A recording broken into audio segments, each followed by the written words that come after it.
श्री कृष्ण चैतन्य प्रभु नित्यानंद श्री अद्वैत गदाधर शिवासादि गौर भक्त वृंद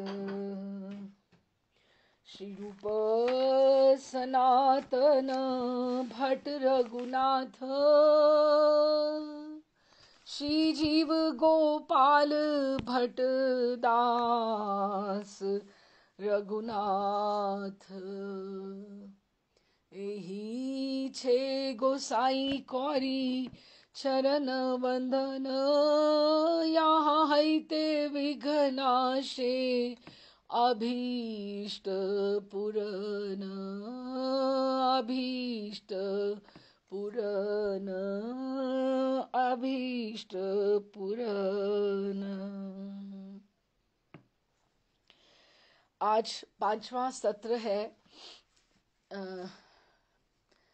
आज थोड़ा कठिन है। खैर ग्रंथ ही ये तो हमारे आचार्यों ने, विश्वनाथ चक्रवर्ती पाद ने हमारे लिए थोड़ा सरल कर दिया, नहीं तो प्रेम की बातें जो हैं वो तो सामान्य जनजीवन में भी ना समझ सकता है कोई, ना समझा सकता है। तो ये तो फिर वापस फिर दिव्य प्रेम की बातें हैं। तो मैं प्रयास करूंगी जितना जितना मुझे, और संस्कृत में तो मेरा बिल्कुल अधिकार नहीं है, ना ही मेरा उच्चारण शुद्ध है, पर मैं बस प्रयास मात्र कर रही हूँ कि अपनी हम वाणी को धन्य करने के लिए ये सब ग्रंथों का पठन करते हैं। नहीं तो अच्छा जी, अभी कहाँ तक लीला पहुंची है जरा सा हम रिकैप कर लेते हैं। ठाकुर जी दिव्यांगना के रूप में ऐसा बता रहे हैं कि वो स्वर्ग से उतरी जैसी दिव्यांगना है, और ठाकुर जी की वंशी ध्वनि सुनकर वो आई हैं। पहले तो उन्होंने कुछ बताया नहीं, पर अब धीरे धीरे बोल रही हैं कि उन्होंने कहा कि तुमने राधिके, कि मैं आई तो थी मैं वेणुनाद सुनकर, और उसको जिसने जो वेणु वादक है उसके दर्शन करना चाहती थी, और मैं वंशीवट के स्थित वृंदावन में वास भी कर रही थी अलक्षित रूप से कि मुझे कोई देख नहीं पाए। लेकिन मैंने कुछ दिनों से रहने करके मैंने वो जो रास वाला दिन था, जो रास वाली वो जो रात्रि थी, मैंने जो रास वाली रात्रि थी उसमें उसको मैंने सब दर्शन किए, और मैंने देखा कि ठाकुर जी तुम्हें सबके बीच में से ले गए, और तुम परिश्रांता जब हो गई, थक गई, और तुम्हें अकेली को एकांत निर्जन वन में वृंदावन में छोड़ दिया। और मैंने एक दिन और भी देखा, तुमने कितना कठिनाई से तुमने अभिसार करके तुम वहां पहुंची संकेत कुंज में, जहां पे उन्होंने निश्चित किया हुआ था सखियों के साथ कि उस दिन ठाकुर जी वहां पे आने वाले हैं कृष्ण, लेकिन वो वहां पर नहीं आए। तो मैं तुम्हारे दुख से बहुत दुखी हूं, मैं तुम्हारे दुख से बहुत दुखी हूं। और ये जो दो कील हैं मेरे मन में, ये इतने घुस गए हैं, इतना मुझे वो यातना दे रहे हैं कि मैं स्वर्ग की होने करके हमें तो वहां पे इतना कोई वो सुख भी नहीं है, दुख भी नहीं है, हमारा जैसे न्यूट्रल जैसी स्थिति रहती है वहां पे। लेकिन मुझे ये, मैं तुम्हारे दुख से इतनी दुखी हूं कि मैं ना तो यहां रह पा रही हूं और ना मैं वहां वापस जा पा रही हूं।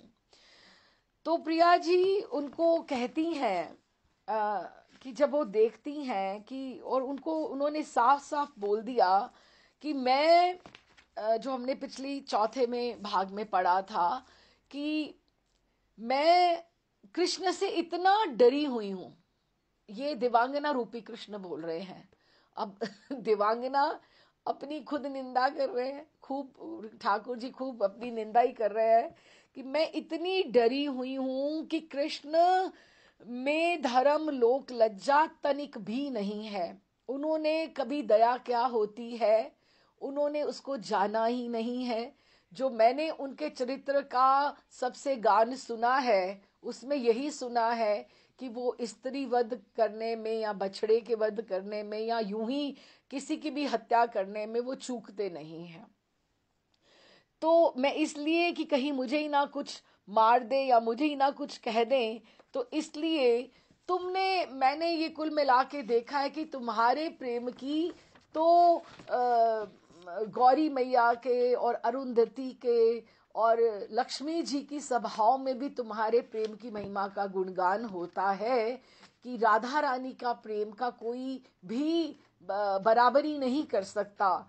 लेकिन तुमने क्यों इतने अयोग्य स्थान पर प्रीति कर ली है कि ठाकुर जी तो ऐसे चिकने घड़े हैं कि उनको उनके ऊपर तुम्हारे प्रेम का असर कोई नहीं होता है।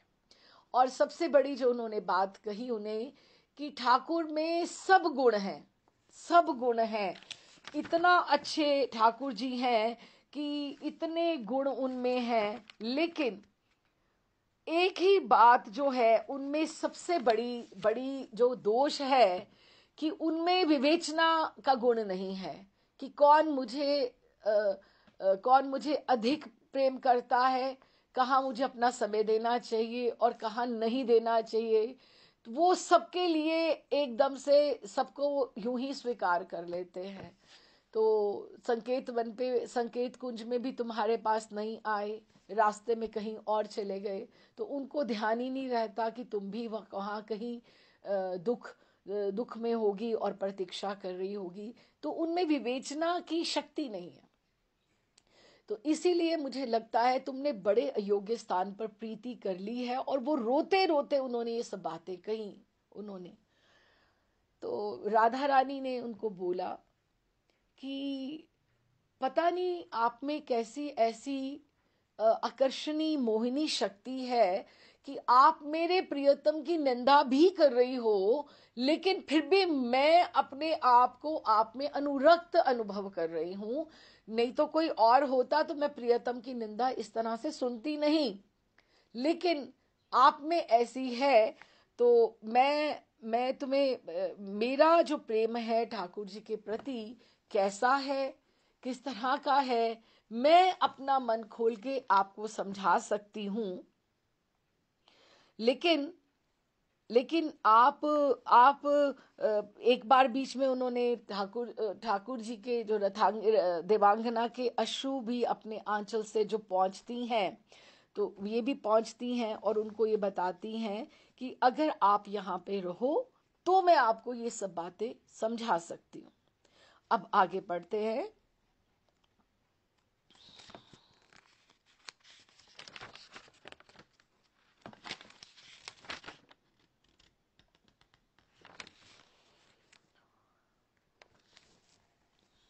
श्री राधिका जी कहने लगी, अरे सुंदरी, यदि तुम मुझे अपनी सखी मानती हो तो स्वर्ग में ना जाकर अब इस ब्रिज भूमि में ही नित्य मेरे साथ वास करो। ये वृंदावन की भूमि का उत्कर्ष बताया गया है कि वृंदावन की जो भूमि है वो स्वर्ग से भी कहीं ऊपर है, ताकि प्रिया जी उनको कह रहे हैं कि एक साधक की दृष्टि से भी एक आज्ञा दे रहे हैं कि अब तुम वहां नहीं जाओ, तुम कहीं नहीं जाओ, तुम मेरे साथ यहाँ वास करो। तभी मैं तुम्हें प्रेम रूप महारत्न के संपुट को खोलकर दिखा सकती हूँ। अर्थात श्री कृष्ण और मेरे प्रेम के विषय को मुख के द्वारा बोलकर समझाया नहीं जा सकता है, उसे कार्यतः देखकर ही अनुभव कर सकोगी। एक साथ ना रहने से अगर तुम मेरे साथ नहीं होगी तो मैं उस प्रेम को तुम्हें कैसे समझाऊंगी, क्योंकि ये चीजें जो है थेरेटिकल नहीं हो सकती कि लिखित रूप में या पत्र में लिखकर, या आप ऐसे किसी को बोलचाल की भाषा में नहीं समझा सकते। आपको जो प्रैक्टिकली देखकर, जो सामने विजुअल देख के ही आपको समझ में आ सकता है। तो मैं कैसे समझाऊंगी और किस प्रकार से तुम्हारे इस समय संदेह का समाधान कर सकूंगी कि राधा रानी इतनी फर्म है कि उनको ये लग रहा है, उनको ये लग रहा है कि जैसे तुम मुझे कह रही हो ना, मेरी सखियां भी मुझे ऐसे ही कहते हैं कि कृष्ण मेरे साथ उचित नहीं करते हैं। लेकिन कृष्ण की ऐसी मोहिनी शक्ति है, उचित आकर्षणी शक्ति है कि उनको देखकर मैं सब भूल जाती हूँ। इसीलिए प्रिया जी इतनी फर्म है इसमें, इतनी निश्चित है कि वो कह रही है कि ये तुम्हारा संदेह है और इसका मैं समाधान तभी कर पाऊंगी अगर तुम मेरे पास रहोगी। मैं इतना दुख भोग कर भी किसी भी प्रकार से, उनको पता है मैं दुख भोगती हूँ, प्रिया जी को ये नहीं है कि उनको लगता है कि मुझे ठाकुर के साथ सुख ही सुख है ना, उनको पता है मैं इतना दुख भोग कर भी किसी भी प्रकार से श्री कृष्ण की से प्रीति करने से विरक्त क्यों नहीं होती, कि क्यों मैं नहीं हट पाती ठाकुर जी से प्रेम करने में। मुझे मुझे ये मैं तुम मेरे साथ रहकर ही बलि भांति इसको समझा मैं सकती हूं अगर तुम मेरे पास साथ साथ रहो। अब ठाकुर जी यही बात कि प्रिया जी इतने कष्ट सहकर, साधक के अगर हम लेवल पे देखें तो साधक इतने कष्ट, अब देखो ना, हम लोग जो साधक लोग हैं, हम लोग साधक भी कहाँ हैं, हम लोग प्रयास ही कर रहे हैं, कोई ऐसा कोई बड़े बड़े तो नहीं हो गए हम लोग। खैर मैं अपनी बात कहूँ, आप सब वैष्णव जन हैं, तो ठाकुर जी को हमने कहाँ देखा है, कहीं देखा है, नहीं देखा ना, बस परिचय प्राप्त हुआ है ना, विग्रह के रूप में बोले, स्वाध्याय के रूप में बोले, ग्रंथों के माध्यम से बोले, आचार्यों की वाणी से बोले, संतों की वाणी से। लेकिन हम जितने भी वृंदावन में संत लोग हैं, समागम ये जो होता है इतना, सब लोग अपना जीवन अपना सब कुछ दाव पे लगाकर आ गए हैं ना वृंदावन वास करने के लिए। काहे के लिए? उसके लिए आए हैं ना, तो दुख ही भोग रहे हैं ना अपनी सुख सुविधाओं को छोड़कर। जो वृंदावन आ गया है, वृंदावन में रहना, वास करना, वृंदावन गांव जैसा है, गांव जैसा है। वृंदावन की गर्मी सर्दी सहन करनी, लाइट का कितना रहता है वहां पर, सुख सुविधाएं उतनी नहीं मिलती हैं जैसे आपको और शहरों में मिलती हैं। आपको छोटे छोटे कार्यों के लिए कोई प्रॉब्लम है, कुछ है, आपको बाहर जाना पड़ता है, मथुरा तक जाएं या दिल्ली तक जाएं, आपको जाना पड़ता है। वो सुख सुविधाएं नहीं है वृंदावन में। फिर भी साधक रह रहे हैं ना वहां पर, साधक रह रहे हैं ना वहां पर। क्यों? वो दुख भोग कर भी वो क्यों रहना चाहते हैं? क्योंकि उनका प्रेम जो है, उन्होंने जीवन अपना दांव पे लगा दिया है। उनका जो प्रेम है ठाकुर के लिए इतना बड़ा है कि तराजू में उनको ये समझ में आता है कि हम कौन सी कीमत के ऊपर क्या पा रहे हैं। तो ये वाला जो तराजू है ना, ये वाला जो तराजू है कि हम ये कष्ट या ये हम असुविधाएं भोग रहे हैं, ये नीचे रह जाता है। सॉरी, जो ये कि जो असुविधाएं जो हो रही थी वो कहीं ऊपर उठ जाता है, वो हल्का हो जाता है जब हमें ये आता है कि by the end of the day Vrindavan is Vrindavan. Vrindavan जब हमें भौमिक वृंदावन जो ये दिखाई देता है, अभी इतने सिद्ध तो हो नहीं गए हम लोग कि हमको सब वृंदावन में वही जो ग्रंथों वाला वृंदावन है नजर आ रहा हो, वही दृष्टिगत हो रहा हो, या हर पल हमें अनुभूतियां ही हो रही हो, ऐसा भी नहीं होता। लेकिन हम उसमें उस इस भौमिक वृंदावन में, प्रगट वृंदावन में, उस अप्रगट वृंदावन की झलक देखने का प्रयास करते हैं, उसको अनुभव करने का प्रयास करते हैं अपनी छोटी बुद्धि के द्वारा, अपने छोटे मन के द्वारा, जितनी हमारे में समर्थ योग्यता है, या हम अपनी गुरु कृपा से प्रयास कर रहे हैं। तो दुख ही तो भोग रहे हैं। तो साधकों को राधा रानी के माध्यम से ठाकुर रथांगन देवांगना के रूप में ये स्वयं उद्घाटित करना चाहते हैं, उद्घोष करना चाहते हैं कि एक साधक का प्रेम कैसा होता है, कि वो सब दुख सहकर भी अपने प्रियतम को पाना चाहता है। ठीक है। और एक उसमें उन्होंने बहुत सुंदर बात कही। अगर हम साधक के लेवल पे देखें ये को, राधा रानी ने कहा देवांगनाओं को कि तुम यहीं वास कर जाओ, क्योंकि मैं तुम्हें बाहर तुम चली गई या मैं तुम्हें कहीं दूर चली गई तो मैं समझा नहीं सकती हूँ। तो ये उन्होंने कहा कि तुम मेरी सखी मान लो, मुझे अपनी सखी अगर तुम मानती हो, सबसे पहले संबंध, सखी तुम अपने मुझे बना लो। दूसरी बात ये कि तुम यहां वास कर लो, एक पहले संबंध बना लो, और फिर तुम मेरे जब परिकर में जब तुम रहोगी, मेरे से यहां वृंदावन पे वास करोगी, तो मेरे प्रेम के विषय में कृष्ण के साथ कैसा प्रेम है उसको तुम स्वयं ही जान जाओगी। ये साधक को ये स्टेप्स बता रहे हैं कि तुम जैसे भी गुरु, किसी गुरु कृपा, गुरु परंपरा गत किसी गुरु आचार्य की से दीक्षा लेकर तुम वृंदावन वास कर लो, अवस्थित हो जाओ। किसी की तुम राधा रानी की या अपने गुरु के यूथ की उसकी तुम पाल्यदासी बन जाओ, तुम कोई सेवा में जुट जाओ, तुम उसमें वहां पे वास कर लो, संबंध बना लो। एक बार तुम ये आसक्त हो जाओगी तो ये साधक की जो प्रक्रिया है, ये इसकी तुम स्टेप्स जो हो, तुम कब चढ़ने लगोगी तुम्हें खुद भी पता नहीं लगेगा। जो मेरा और प्रियतम का जो प्रेम है वो स्वयं तुम्हारे आगे उद्घाटित हो जाएगा। ठीक है, ऐसा उन्होंने उनको बोला।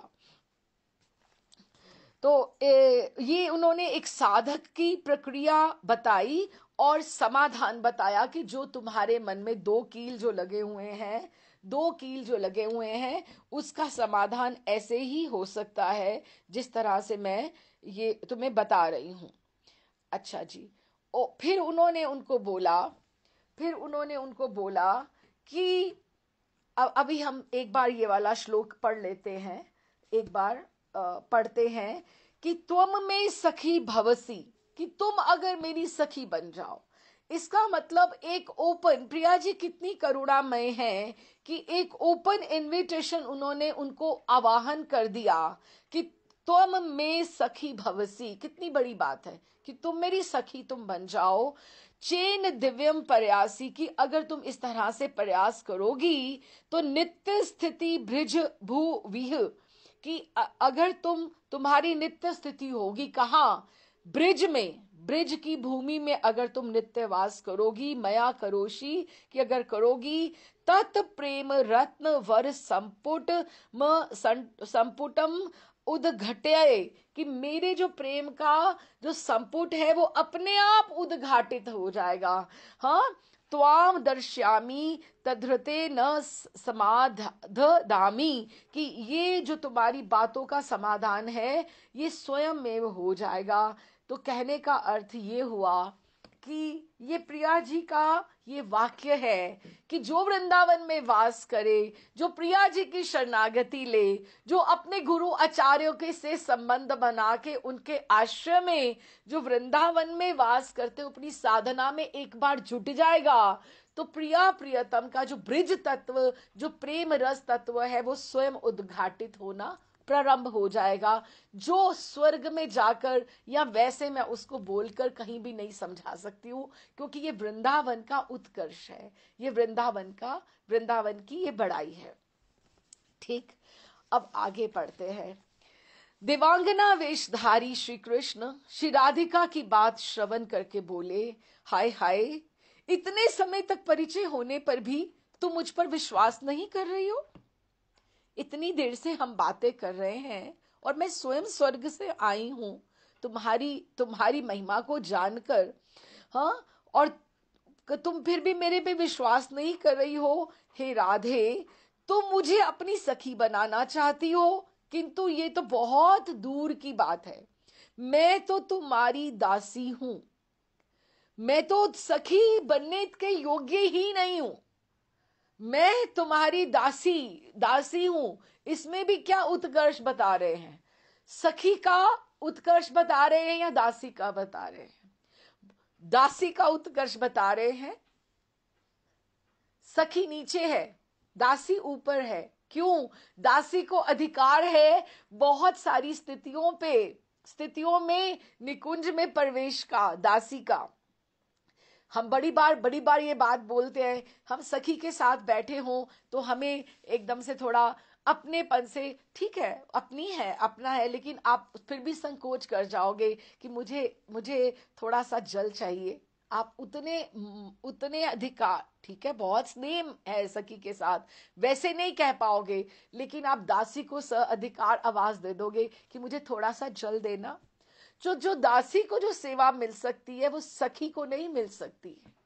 जो दासी से जितना उसको श्री अंग स्पर्श करने का अवसर मिलता है, सेवा मिलती है, उतना सखी को नहीं मिलता है। तो वो कहती हैं कि राधे तुम मुझे अपनी सखी बनाना चाहती हो, किंतु ये तो बहुत दूर की बात है।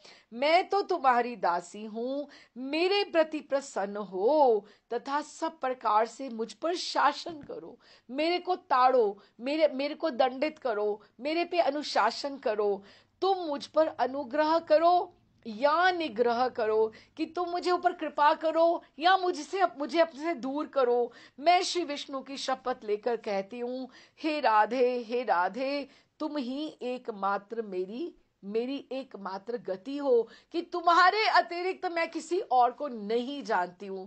जैसे हम बोले ना, राधा कृष्ण प्राण मोर युगल किशोर, है ना, कि जीवन मरण गति और नाई कोई और, अगर वो हम बोलते हैं तो उसी तरह से ये श्री राधा रानी की शरणागति ही उन्होंने कहा कि राधा की पाल्य दासी जो है उसका ये अभिमान होता है कि मेरी गति कहीं और नहीं है। तो फिर उनको क्या बोलते हैं, हंता धुनापी, हाँ हंता धुनापी नहीं, कि मैं इतनी देर से हाय हाय मैं तुम्हें बता रही हूं, विश्वसी श्री प्रसीद, कि तुम मुझ पे विश्वास नहीं कर रही हो। दासी भवामी किमु, कि मुझे तुम अपनी दासी बना लो। अब इसमें एक बात और आती है राधा सुधा निधि में, कि ब्रिजलीला में जब हम सेवा का उत्कर्ष देखते हैं, सेवा का बड़प्पन, उत्कर्ष और अपकर्ष हमने समझा था। उत्कर्ष मतलब ऊंचा दिखाना, अपकर्ष नीचा, थोड़ा थोड़ा ऐसा नीचा नहीं, थोड़ा सा उसका कम दिखाना। अच्छा, तो फिर ब्रिजलीला में प्राण सखी श्री राधा जी के सख्य में, राधा जी के सखियों के कंपैरिजन में, तुलना में, राधा दासियों के सेवा का उत्कर्ष अधिक है। कैसे करते हुए, ये जो तुंग विद्या सखी हैं, अब ये जो प्रबोधानंद सरस्वती पाद हैं, प्रबोधानंद सरस्वती पाद जो हुए, जो हमारे गोपाल भट्ट गोस्वामी जी के चाचा हुए, जिनकी कालिया दह पे समाधि है, उन्होंने श्री राधा रस सुधा निधि का उन्होंने लेखन किया। तो वो कौन है? वो तुंग विद्या के अवतार हैं, उनका स्वरूप है तुंग विद्या का। लेकिन उन्होंने अष्ट सखियों में रहते हुए उन्होंने ये अनुभव किया कि मैं बहुत सारी सेवा में मेरा अधिकार नहीं है जहां पर दासियां पहुंच जाती। तो इसीलिए उन्होंने अपने आप को प्रबोधानंद सरस्वती पाद में के रूप में वो जब रहे, तो उनमें सरस्वती मंजरी का आवेश है, उनमें उनका भाव है वो तुंग विद्या सखी। लेकिन उन्होंने मंजरी भाव, सरस्वती मंजरी का उनमें ये डबल उनमें जैसे मिलित होता है, मिलित आवेश है। तो राधा दासोचित उनकी तुंग विद्या के रूप में जो सेवा संपादन करने की जो इच्छा वांछा अपूर्ण रह गई, नवदीप लीला में उन्होंने राधा दास्य विभावित होकर सरस्वती मंजरी के स्वरूप में अविष्ट होकर उस वांछा की पूर्णता की विधान किया उन्होंने। तो इसलिए प्रबोधानंद सरस्वती पाद है तो वो तुंग विद्या, लेकिन उनमें सरस्वती मंजरी का आवेश है, क्योंकि उनको लगता है कि जितना मंजरियां आगे बढ़ सकती हैं सेवा में, अधिकार में, उतना सखियों को थोड़ा सा संकुचित होना पड़ता है। वांछा की उन्होंने पूर्णता विधान किया श्री धाम वृंदावन में आकर। तो इसीलिए हम ये समझे कि जो मंजरी भाव है वो दासी का, जो मंजरी अर्थात दासी, जो दासी का भाव है उसका उत्कर्ष गिना जाता है। वैसे भी अगर हम मंगला भाव का ही ले ले, मंगला भाव तो सब में सबको ज्ञान ही है। मंगला भाव ठाकुर जी को मंगल भाव से कैसे उठाना, सेवा जब हम अष्टयाम में या मानसी सेवा में बैठे ठाकुर जी को किस तरह से उठाना चाहिए मंगला भाव में। तो क्या आपको लगता है कि ठाकुर जी के सबसे पहले तो वृंदा देवी का भी प्रवेश नहीं है, केवल शुक सारी का प्रवेश है वहां पर। पहले शुक सारी का प्रवेश है वृंदा जी की आज्ञा से, वृंदा देवी की आज्ञा से। फिर आगे जब शुक सारी भीतर जाकर देखेंगे और उनको वृंदा देवी को बताएंगे तो वृंदा देवी बताएंगी कि हाँ अभी इनका उठने का समय हो गया है, अब ऐसा होना चाहिए, ऐसा होना चाहिए, ऐसा होना चाहिए। ठीक है। अब सेकंड स्टेप में मंजरियों का प्रवेश होता है। सखियां नहीं आती, मंजरियों का प्रवेश होता है और वो धीरे धीरे धीरे धीरे प्रिया लाल जी को संभालती हैं, उनको लाड़ दुलार से उनको उठाने का प्रयास करती हैं, उनके गुणगान करती हैं, उनके जो शुक सारी है बताते हैं उनको कि अभी ये समय हो गया है, ये समय हो गया है, कि उनकी महिमा का गुणगान करते हैं। तो पहले मंजरियां आती हैं और फिर उनको वो सावधान करती हैं कि जल्दी से उठ जाओ, क्यों, सखियां आने वाली हैं। तो अब आप बोलो कौन पहले हुआ, सखियों का उत्कर्ष हुआ कि दासियों का उत्कर्ष हुआ? दासियों मंजरियों का हुआ ना, उन्हीं का हुआ ना। तो इसीलिए जो सेवा जो करेगा ना उसका अधिकार सब स्थान के ऊपर है, क्योंकि सखियां जो हैं कहीं ना कहीं प्रिया जी उनसे कहीं थोड़ा सा संकोच कर जाती हैं। क्यों? क्योंकि ये मेरे साथ हास परिहास करेंगी, ये मुझे ऐसा कहेंगी। ललिता जी तो बहुत चतुर है, वो देख लेंगी आकर और ये मुझे परिहास करेंगी। तो इसीलिए रूप मंजरी जाकर, गुण मंजरी जाकर, अगर हम जो हमारे राधा रमणीय, हमारे जो मंगला के जो निर्देश हैं, अगर हम उसके बारे में भी सब बात करें, हमने तो वही गान किए हैं और वही सुने हैं, तो अगर हम उसके बारे में भी देखें तो यही सारे के सारे स्टेप्स आते हैं कि पहले शुक सारी, फिर उसके बाद वृंदा देवी, फिर मंजरियां, फिर सब मंजरियां, और फिर थोड़ी देर के बाद जब वो अपने आप में प्रियालाल जी सिंहासन पर विराजित हो जाते हैं, फिर सखियों का प्रवेश होता है। तो फिर उत्कर्ष दासियों का हुआ ना, मंजरियों का हुआ ना। तो यही उन्होंने वो कहना चाहते हैं कि हे राधे, तुम मुझे अपनी सखी बनाना चाहती हो, किंतु ये तो बहुत दूर की बात है। उनको पता है कि मेरा लाभ किसमें है, मुझे किसमें ज्यादा मिल सकता है, मैं तो तुम्हारी दासी हूं। वो उनके चरण पकड़ लेती हैं, देवांगना मेरे प्रति अति प्रसन्न हो जाओ तथा सब प्रकार से मुझ पर शासन करो। कि कैसे बोला, दासी भवामी किमु, कि तुम मुझे अपनी दासी बना लो। माना सखु सखी करोशी, कि मुझे माना सखी करोशी। अब ठाकुर जी स्वयं बोल के ये बता रहे हैं कि मुझे सखी ना बनाओ। माना ना मानू नु सखी करोशी, कि मुझे सखी मत करो, मुझे तुम क्या बनाओ, मुझे तुम अपनी दासी बना लो। तुम शादी साधु धिनु, वाह, कि तुम मेरे पे कृपा करो, साधु कृपा करो।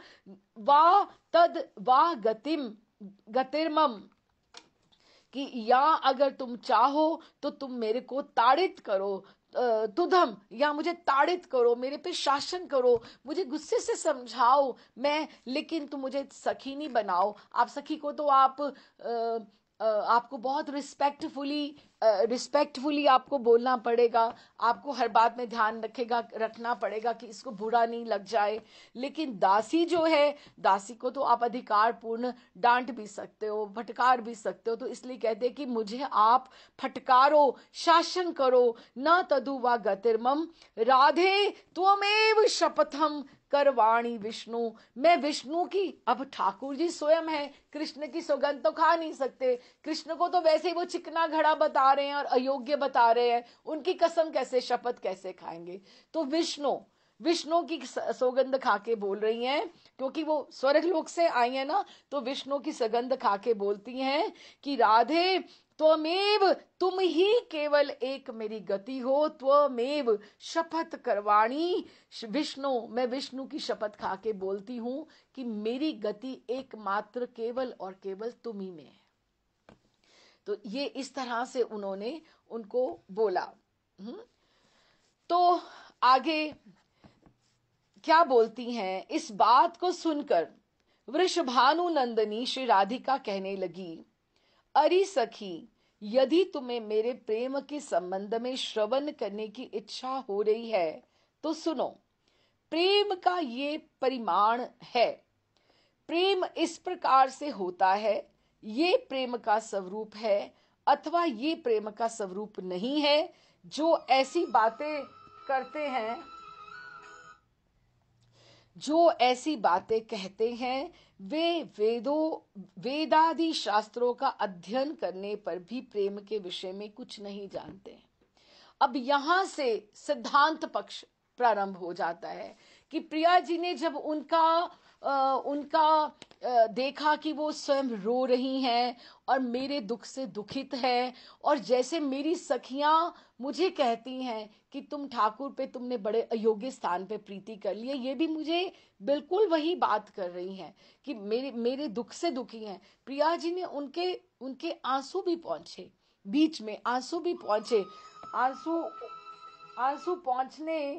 आंसू जब पहुंचे उन्होंने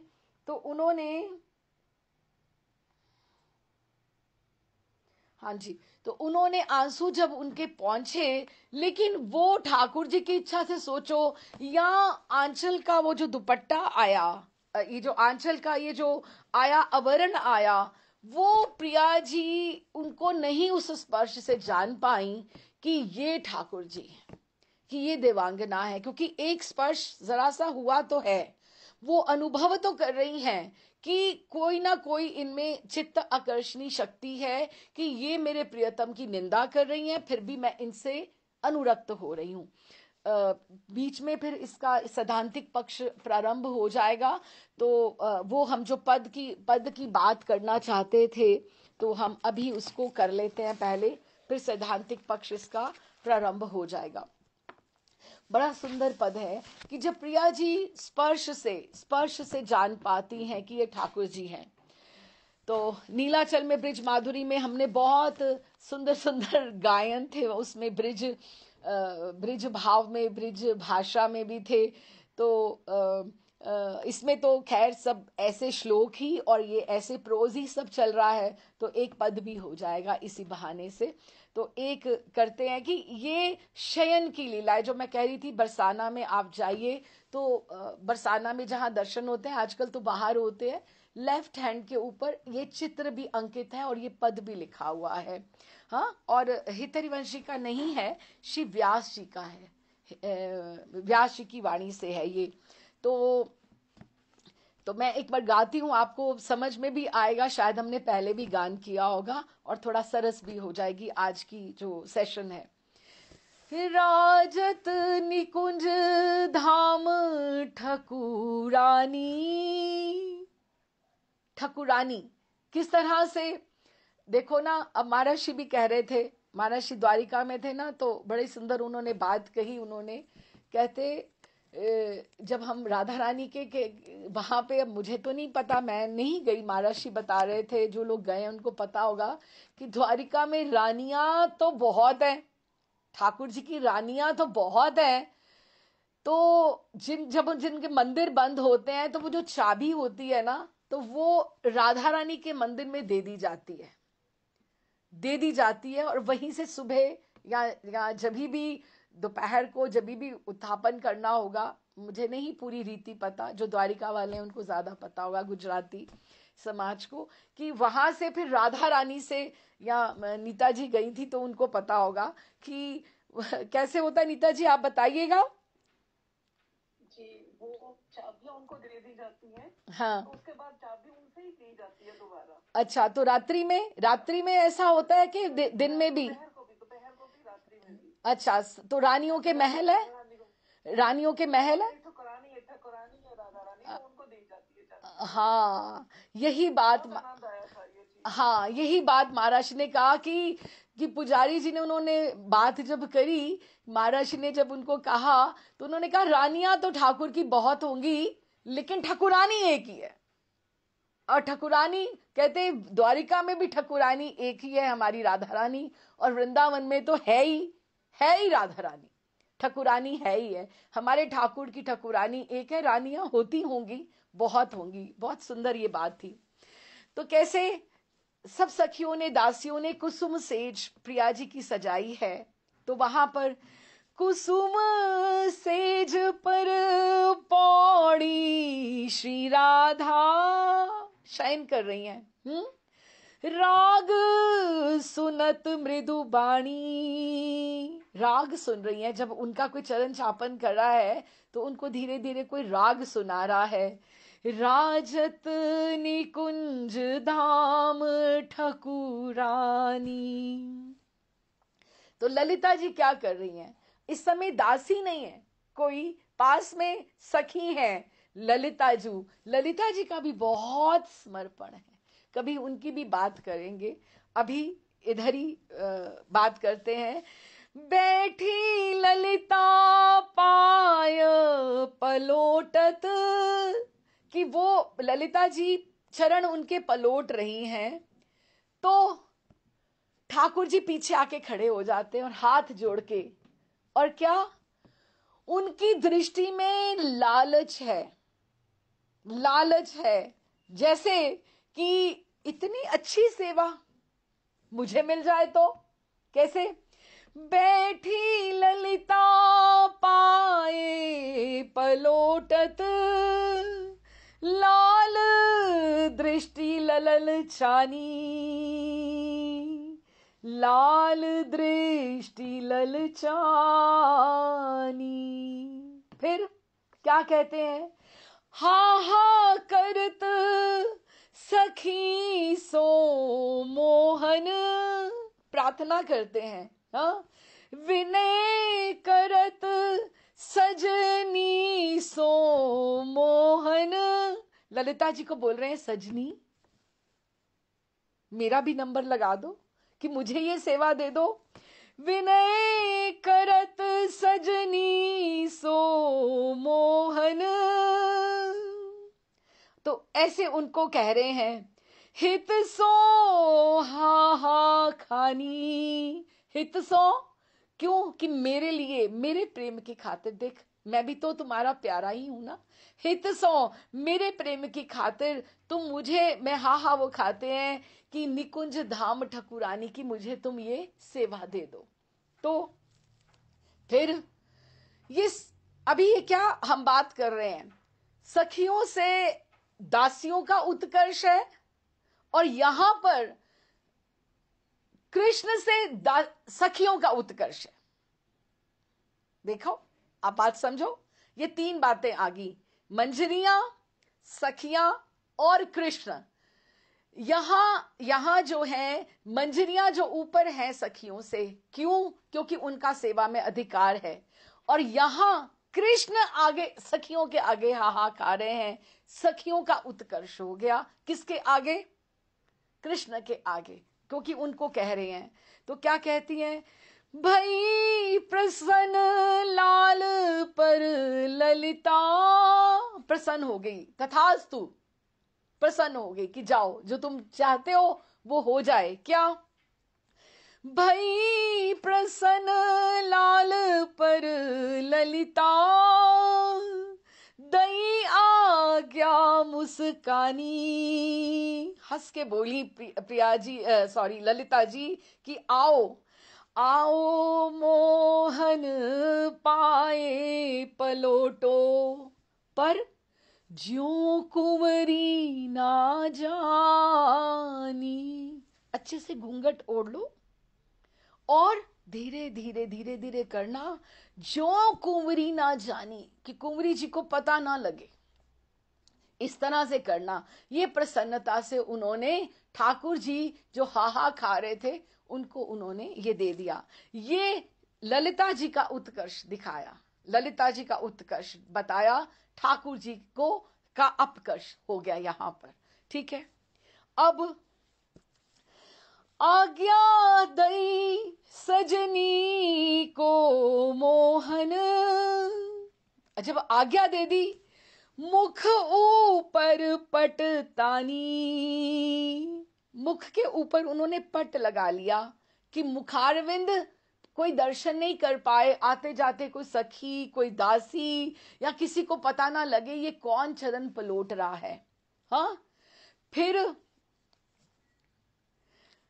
प्रिया जी को जैसे ही ठाकुर जी का स्पर्श मिला, अब प्रिया जी तो पौड़ रही थी, लेकिन प्रिया जी को समझ में आ गई स्पर्श से। हाँ, और क्या क्या उन्होंने बोला, आज्ञा दी प्रिया जी ने आज्ञा दी कि जो सखी चरण पलोट रही है तो उनको क्या बोलती हैं, बीन बजाए गाए कुछ तानन, क्यों ज्यों उपजे रस सानी,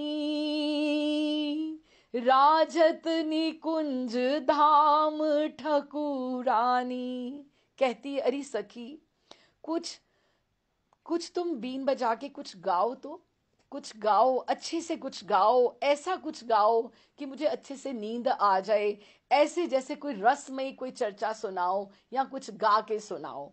ये उन्होंने, प्रिया जी ने उनको नींद नींद में, थोड़ी नींद में बोला, लेकिन वो भाप गई, पकड़ में आ गई कि ये कौन उनके चरण पलोट रहा है, क्योंकि उनको अभी फिर अभी इसमें तो पहचान नहीं पा रहे, इसमें पहचान गई हैं प्रिया जी। ठीक है, और अब जब आज्ञा हो गई तो अब गावन तो लगे मनमोहन, लेकिन जब गाने लगे तो आवाज से, एक तो स्पर्श और एक आवाज, तो एकदम से पकड़ में आ गया कि ये कौन आया है। गावन लगे रसिक मन मोहन, ऐसा प्रेम से गाने लगे जो मन को मोह ही ले, ऐसा प्रेम से गावन लगे रसिक मन मोहन, तब जानी महारानी। तभी पता लग गया कि पक्का, एक तो स्पर्श से लग रहा था और अब पक्का लग रहा है कि ये कौन आया है। गावन लगे रसिक मन मोहन, तब जानी महारानी। उठ बैठी श्री व्यास की स्वामिनी, वृंदावन की रानी। ठकुरानी तो एक ही है, वही जो स्पर्श मात्र से, उनकी आवाज मात्र से ये पकड़ में आ जाते हैं कि ये कौन है, किस लिए आए हैं। तो ये बड़ा सुंदर पद था जिसकी मैं बात कर रही थी। शायद थर्ड में तो पिछली बार भी इसका कुछ बना नहीं कुछ, और अब हम सैद्धांतिक पक्ष की तरफ बढ़ रहे हैं, तो मैंने कहा थोड़ा सा हम इसका गान करते हुए, इसको प्रणाम करते हुए चलें। बड़ा सुंदर पद है, आप कभी भी जाएं बरसाना में आप दर्शन कर सकते हैं। इधर वाली दीवार के ऊपर आप जब दर्शन करेंगे तो लेफ्ट हैंड साइड के ऊपर बहुत सुंदर ये सब लिखा हुआ है। चलिए, ठकुरानी तो हमारी एक ही हैं। तो इस बात को सुनकर वृषभानु नंदिनी श्री राधिका कहने लगी, अरे सखी, यदि अगर तुम्हें मेरे प्रेम के संबंध में श्रवण करने की इच्छा हो रही है तो सुनो। अगर ये कोई कहता है प्रेम का ये परिमाण है कि इसमें, जैसे अब ये प्रेम जो है ना, ये अब वही बात है, जो गूंगा गुड़ खाए के क्या बोले कि कैसा होता है। ये थ्योरेटिकल कोई लेसन नहीं होता। जैसे स्विमिंग होती है ना, स्विमिंग स्विमिंग होती है, तो आप स्विमिंग आप उसको स्टेप नहीं सिखा सकते, पहले तुम ये करना, फिर तुम ये करना, फिर तुम ये करना ना। जब तक तुम उसमें उतरो नहीं, स्विमिंग पूल में, नदी में तुम उतरो नहीं, तुम नहीं जान सकते कि तुम्हें क्या करना चाहिए। कि कोई ये कहे कि प्रेम का ये परिमाण है, ये रेसिपी तो है नहीं कि प्रेम क्या होता है, कोई समझा सकता हो किसी को कि प्रेम का ये परिमाण है, इसमें ये थोड़ा ये डालो, थोड़ा ये डालो, थोड़ा ये डालो। तो ऐसा तो कुछ नहीं होता है। प्रेम इस प्रकार होता है कि प्रेम, अच्छा तुम्हें मैं बताती हूँ, अभी तुम्हें कोई पूछे अच्छा सखी तुम्हें कैसे प्रेम हुआ, अच्छा मैं तुम्हें बताती हूँ, मुझे ऐसा हुआ, तुम्हें भी ऐसा हो सकता है। लेकिन जीवन ऐसा है, हम इतने लोग हैं, जितने चेहरे हैं उतनी आवाजें हैं, उतनी उतनी आवाजें अलग हैं जितने चेहरे हैं, और हर एक की स्थितियां परिस्थितियां अलग हैं, उनको सॉल्व करने का ढंग भी अलग है। जीवन के, सबके जीवन में क्वेश्चंस ही क्वेश्चंस हैं, कितनी कितनी परिस्थितियां आती हैं। लेकिन अगर मैं ये कहूं कि मेरी कोई प्रॉब्लम ऐसे सॉल्व हुई थी तो तुम भी ऐसे कर लेना, लेकिन ये ऐसा नहीं होता है। ऐसा नहीं होता है। हर एक को अपने जीवन की जो लड़ाई है ना, युद्ध जो है, वो स्वयं को लड़ना पड़ता है। Different questions and different answers. हर एक के जीवन में अलग अलग स्थितियां परिस्थितियां होती हैं, और हर एक के उसका जूझने का भी ढंग अलग ही होता है। तो इस तरह से जो प्रेम भी होता है ना, वो ना तो समझाया जा सकता है, ना किसी को बताया जा सकता है कि जब भी प्रेम होता है तो उसके उसके ये लक्षण होते हैं या तुम्हें ऐसा अनुभव होगा, ऐसा कुछ नहीं होता। ये कौन कह रहा है? प्रिया जी देवांगना को। तो कहते हैं कि अथवा कि जो कोई ये कहते हैं ना कि प्रेम का ये स्वरूप है, इसका अर्थ ये है कि वो, उन्होंने वेद आदि शास्त्रों का अध्ययन करने पर भी वो प्रेम के विषय में कुछ नहीं जानते, कि उनको ये भी नहीं पता है कि प्रेम होता कैसा है। आप अब ये देखो, हम बड़ा ये अंतरंग ग्रंथ पढ़ रहे हैं, लेकिन अगर हम वैसे भी सोचें सोचें अब ठाकुर जी का जो ये परकिया भाव की उपासना है, रागानुगा भाव की उपासना है, हमने तो बहुत बार ये बातें कर ली, लेकिन आप जन सामान्य को ये सब बातें समझा सकते हो क्या? आप अपने घर वालों को ही नहीं समझा सकते परकिया भाव क्या होता है, नहीं समझा सकते। रागानुगा क्या होता है? अब मीरा का भाव जो था, उसमें कहां से वो अलग हो गई, और फिर उसको दासी बनने की जब हुई इच्छा हुई, तो फिर कैसे उसका कल्याण होता है। फिर भी ठाकुर जी ने उसकी आकांक्षाएं पूर्ण करी। लेकिन ये छोटी छोटी जो बातें हैं, आप किसी को नहीं समझा सकते। तो प्रेम की, राधा रानी और ठाकुर जी के प्रेम की बातें आप कहाँ किसको समझा पाओगे? ये बहुत ही कठिन है। एक प्रेम अगर सामान्य जनजीवन में भी समझना हो ना, एक शायरो शायरी जैसे होती है तो बड़ा हल्का फुल्का सा शेर है, लेकिन यहाँ यहाँ ठीक सूट करता है, यहाँ पे बैठता है कि दर्द को दिल में जगा दे नासर। कि जभी तक कि इल्म से शायरी नहीं आती। कि अगर हम ये सोचें कि अगर जैसे कभी कोई ऐसा होता है, अब दीदी बड़ी अच्छी कविताएं कर लेती हैं, ठीक है ना, तो लिख लेती हैं, हम नहीं लिख सकते। वो मेधा मेधा बहुत अच्छा गान कर लेती है, हम नहीं कर सकते, नहीं कर सकते।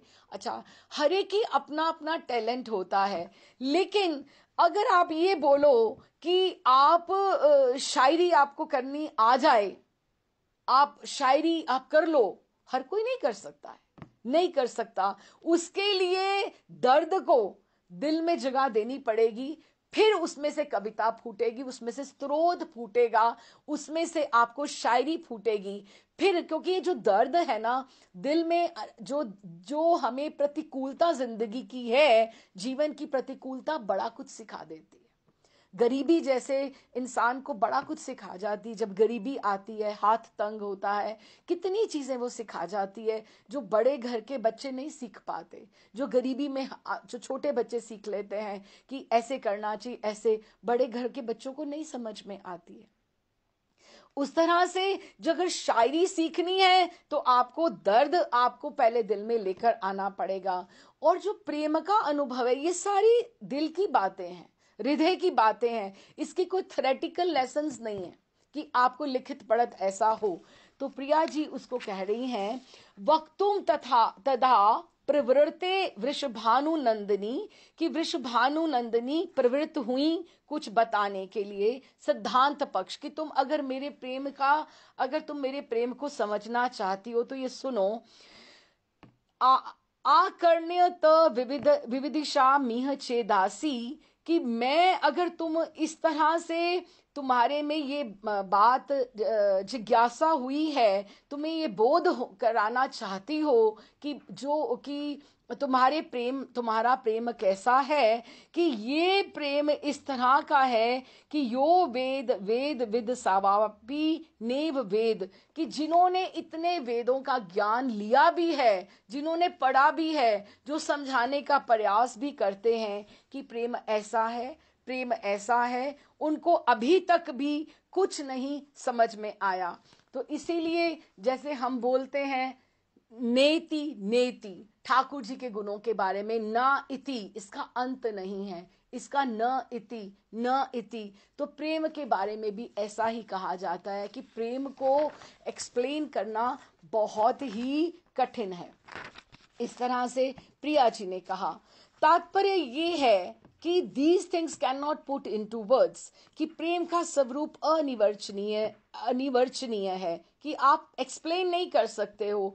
जिस समय तक हृदय में विचार करने की योग्यता रहती है, जब तक आप, ये देखो ये भी बात है, जब तक आप सोचते हो ये मेरे लिए, मैं इससे प्रेम करूं कि ना करूं, मैं ये मेरे लिए अच्छा होगा या नहीं होगा, इसका अर्थ ये है कि जब तक आप में विचार करने की क्षमता रही, जब तक आप सोच पा रहे हो, तो आप प्रेम कर ही नहीं सकते हो। क्योंकि प्रेम करना एक स्वभाव है। माँ क्या बच्चे को इसलिए प्रेम करती है कि वो बड़ा होके मेरे लिए कुछ करेगा क्या? ना, ये माँ का स्वभाव होता है कि उसने अपने बच्चे का लालन पालन अपना 100% देना है, चाहे और वो अगर नहीं भी दे पाती तो उसको गिल्टी फील होता है। ये उसका स्वभाव है, वो विचार करके नहीं देती।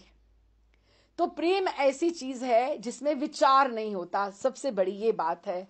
अन्य विषयों के विचारों को बतलाना तो दूर, प्रीति के स्वरूप की प्रति विचारशील व्यक्ति भी प्रीति का अधिकारी नहीं हो सकता। कि जो प्रीति के स्वरूप की, मेरा प्रेम ऐसा है, मेरा प्रेम ऐसा है, मैं ये करती हूं, प्रेम में ठाकुर जी के प्रति मेरा प्रेम ऐसा है, मैं प्रेम का स्वभाव ऐसा है कि हम करके अपने आप को जीरो गिनते हैं, शून्य, कि ठाकुर मैं आपके लिए कुछ भी नहीं कर पाई, मैं अगली बार कल मैं और ज्यादा अच्छा करूंगी। हमें जो लोग घरों में उत्सव करते हैं या अपने ठाकुर जी को बहुत अच्छे से तैयार करते हैं, श्रृंगार करते हैं, आप मानो आपको अपनी ही कमी, रात्रि में जब आप शयन कराओगे ठाकुर जी का श्रृंगार, आज ठाकुर जी बड़े सुंदर लग रहे थे लेकिन ये कमी रह गई, कल मैं और इसको इम्प्रूव करने का प्रयास करूंगी। ये प्रेम है कि आप विचार करने की उसमें शक्ति नहीं रहती, आप अपने आप को हमेशा शून्य गिन के आप चलते हो। इसका कारण है कि प्रेम वस्तु अन्य वस्तुओं से निरपेक्ष तथा स्वयं संवेद्य होती है, कि एक वो दूसरे से कुछ इच्छा नहीं रखती, निरपेक्ष। माँ कभी नहीं जतलाती बच्चों को कि मैंने तुम्हारे लिए ये किया, मैंने वो किया। वो मन में कभी सोच ले अलग बात है, लेकिन वो कभी जतलाएगी नहीं कि मैंने तुम्हारे लिए ये किया।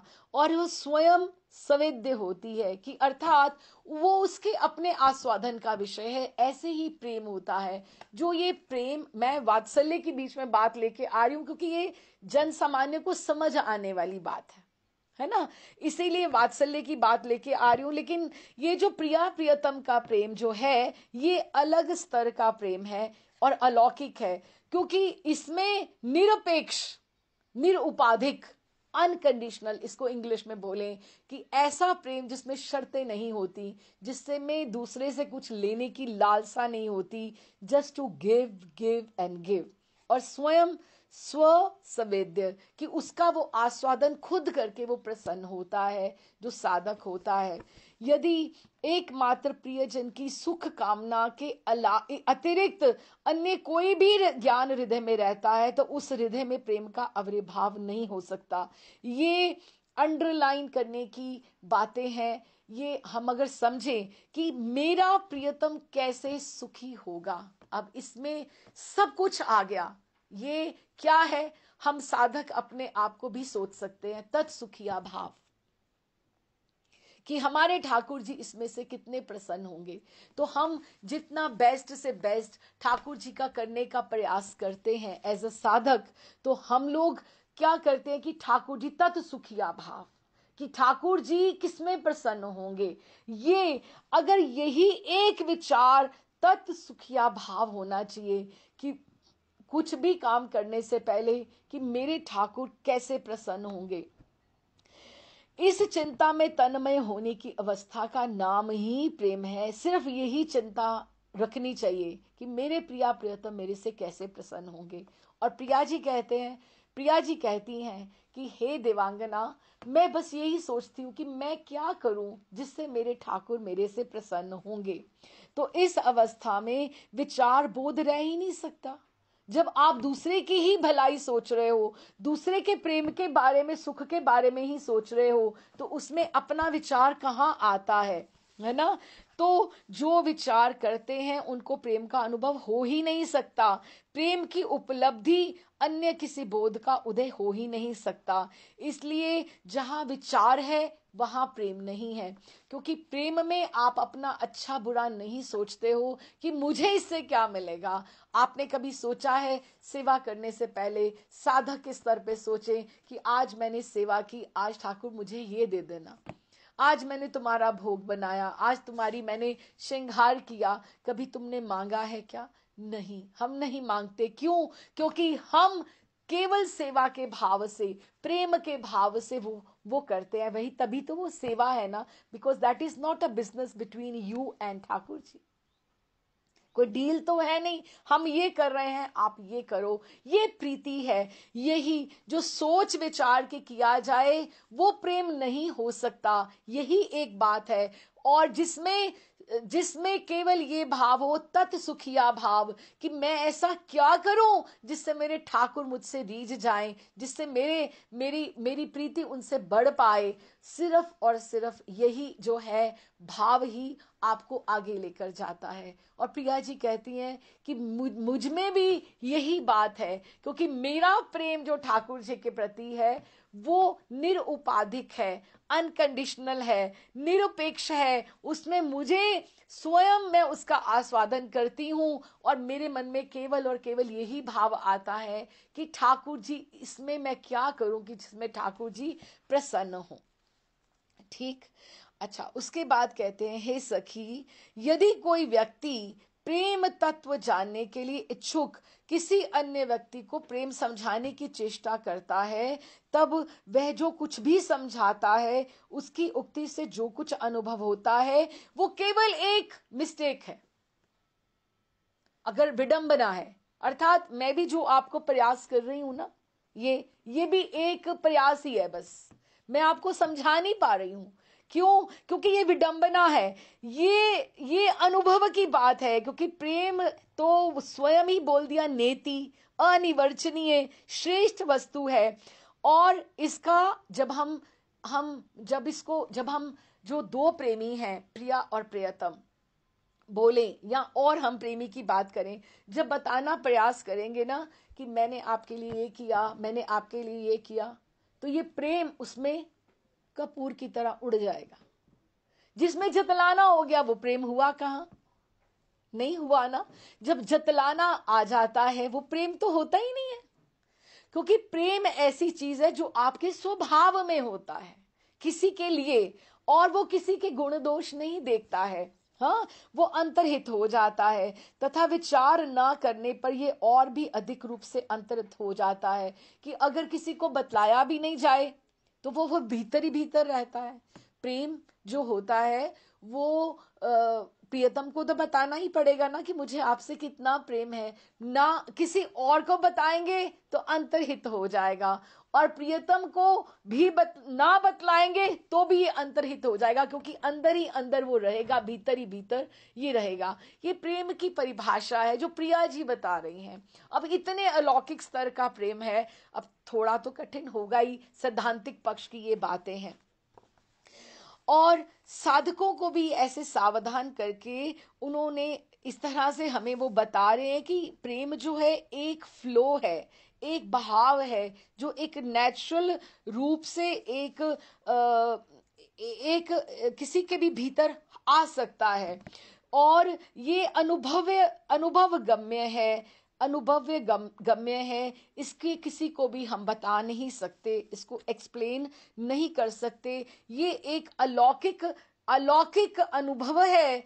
प्रेम जो है एक अलौकिक अनुभव है जो किसी किसी को कृपा से ही उसकी अनुभूति हो सकती है। तो बताने की जो ये बात है वो बताने से भी ये अंतर्ध्यान हो जाता है।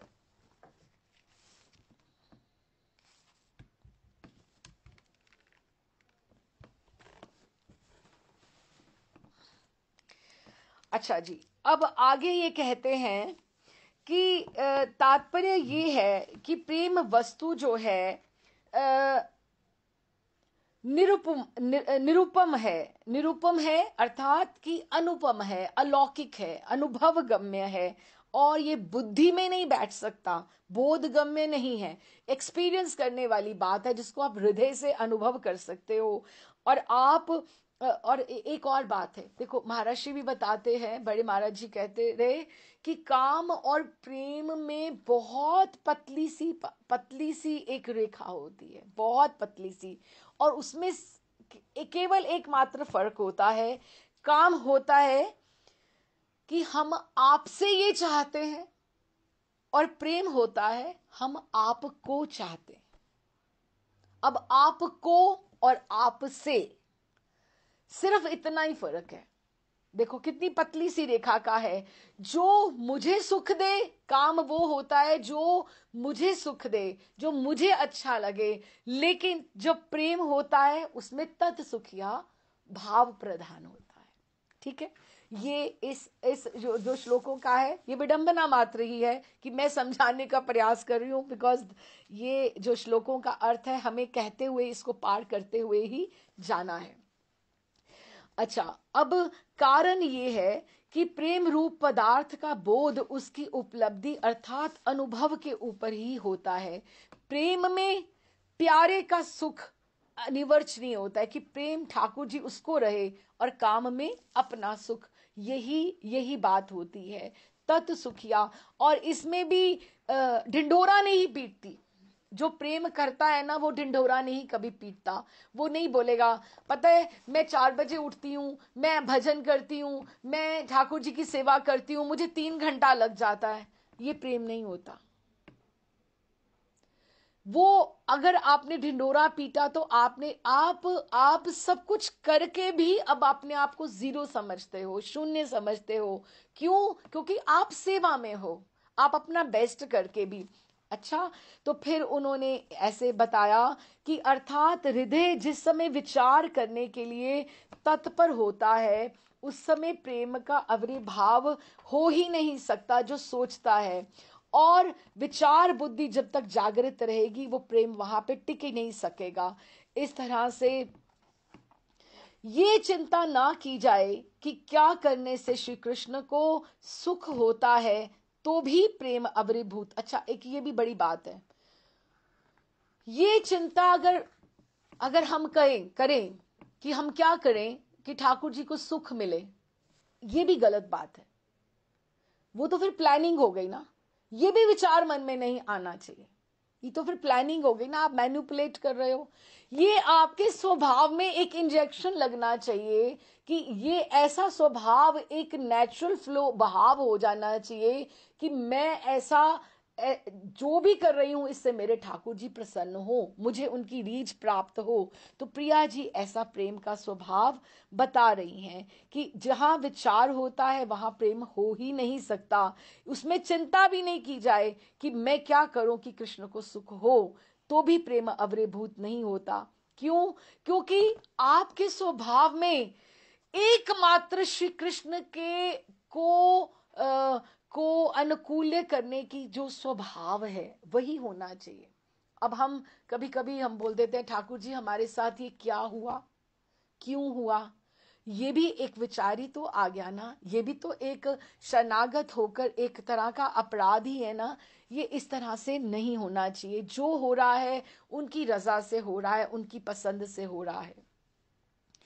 तो फिर जिस समय चित्त हमारा प्रेम से युक्त होता है, अर्थात जिस समय चित्त में एकमात्र प्रिय व्यक्ति के सुख तात्पर्य के अलावा अन्य कोई अभिलाषा नहीं रहती, केवल और केवल एक ही डिजायर रहती मन में, तत्सुखिया भाव, तत्सुखिया भाव।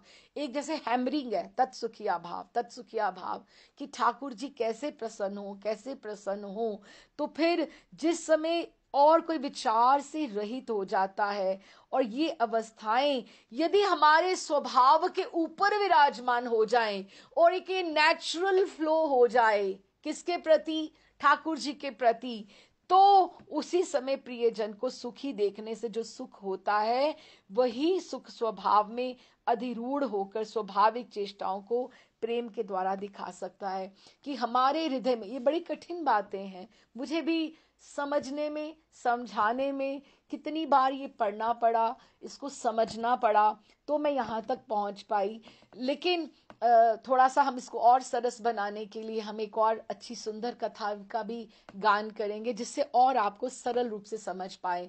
लेकिन ये चूंकि ये ग्रंथ का के श्लोक हैं, प्रिया जी की कहानी है, हम इसको पढ़कर पार करके ही जाएंगे, हम इसको इस तरह से बीच में नहीं छोड़ सकते। उसी समय में कि ये आपके स्वभाव में आप कभी आपने सोचा होगा कि आप एकदम से बहुत से काम स्वाभाविक रूप से करते हो, स्वाभाविक रूप से करते हो। क्यों? क्योंकि वो आपके हृदय के सिंहासन पर स्वभाव बनकर विराजमान है। स्त्रियों में ऐसा स्वभाव बहुत होता है।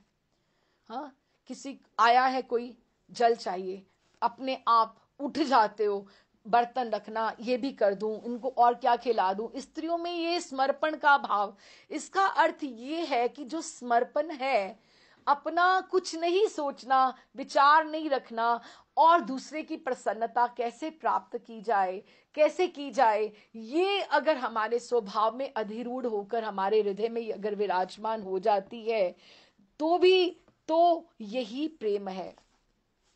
अब अगर अब हम ये सोचें, अच्छा जी, अभी इन्होंने ये बोला कि द्वाभ्याम यदा रहित में मन स्वभावा सिंहासनों परि विराजती रागी शुद्धम। ये जो मन का जो ये प्रेम है, ये जो राग है, ये जो स्वभाव हमारा बन जाए और हमारे सिंहासन, हृदय के सिंहासन पर अगर ये तत्सुखिया भाव अगर ये आरूढ़ हो जाए, क्योंकि जब भी हम लोग किसी से प्रियतम के हम गुण दोष नहीं देखते, अगर वो भी प्रेम नहीं हो सकता। जब हम ये देखें कि हमारे प्रियतम में ये गुण हैं, ये दोष हैं, क्योंकि हमने तो पहले ये बात रूल आउट कर दी कि इसमें विचार होना ही नहीं चाहिए। अगर ये विचार आ गया कि ठाकुर तो हमारे साथ ऐसा करते हैं, ठाकुर ने हमारे साथ, अब प्रिया जी को भी ये पता है कि ठाकुर जी मेरे साथ उचित नहीं करते, ये उचित नहीं है, लेकिन ये विचार उनमें नहीं आता, प्रियतम के वो गुण दोष वो नहीं देखती हैं। केवल और केवल उनके स्वरूप से जब वो प्रीति आ जाती है, यही तत् चेष्टति प्रिय सुखे, कि प्रिय का सुख जो है मेरा सुख बन के जब वो रहता है, तत् स्वभाव मधिरूढ़ में वेक्षते तम, वो मेरे स्वभाव के ऊपर जब आ जाता है कि मैं किस प्रकार से उनको सुखी कर सकती हूँ, तो इसको हम प्रेम कहते हैं। तात्पर्य ये है कि प्रेम के उदय होने पर चित्त की कुछ विशेष अवस्थाएं होती हैं। जैसे उस समय चित्त राग युक्त हो जाता है, अर्थात दुखजनक वस्तु में भी प्रियजन की प्राप्ति की संभावना से प्रणयोत्कर्ष के कारण चित्त की जो अवस्था परम सुख स्वरूप में अनुभूत होती है, तथा प्रियजन की प्राप्ति की असंभावना जब सुख भी दुख रूप में अनुभूत होता है, चित्त की ऐसी अवस्था को राग अर्थात प्रेम कहते हैं। अब क्या होता है कि अब देखो, अब इसको हम थोड़ा सा हल्का सा ऐसे ये समझें कि जैसे वर्षा का काल है, वर्षा का काल है, वर्षा का काल या श्रावण जो है वो तो सबको सुख देता है, लेकिन वही वर्षा का काल अगर उसमें प्रिय का विरह है तो वही वर्षा का काल हमारे लिए दुख दे जाएगा। क्यों? क्योंकि प्रिय की उपस्थिति नहीं है वहां पर, प्रिय वहां पर है ही नहीं है।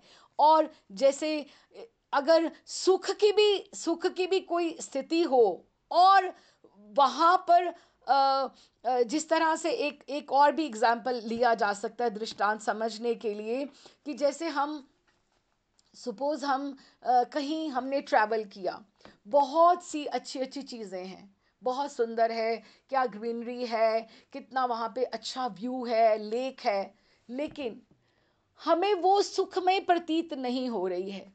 क्यों? क्योंकि हम उस समय स्मरण कर रहे हैं कि अगर मेरे साथ मेरा प्रियतम होता तो ये मेरे लिए और भी सुखमय प्रतीत होती, कि वही चीज़ें सुखमय है और उसकी उसकी प्रेजेंस में, उपस्थिति में सिचुएशन वही है, दृश्य वही है, हम भी वही हैं, लेकिन किसी की अनुपस्थिति में कोई चीज़ सुखमय होती हुई भी हमें दुख दे जाती है कि वो उतना सुख नहीं दे पाती। जैसे रास में प्रिया जी को जब ये ठाकुर जी लेकर जाते रहे, ये आएगा बाद में आएगा, लेकिन प्रिया जी उस समय यही सोचती रही कि मेरी सखियों को इस समय कितना कष्ट हो रहा होगा, वो ये सोचती होंगी कि मेरी स्वामिनी कैसे अलग हो गई, ये बाद में आएगा।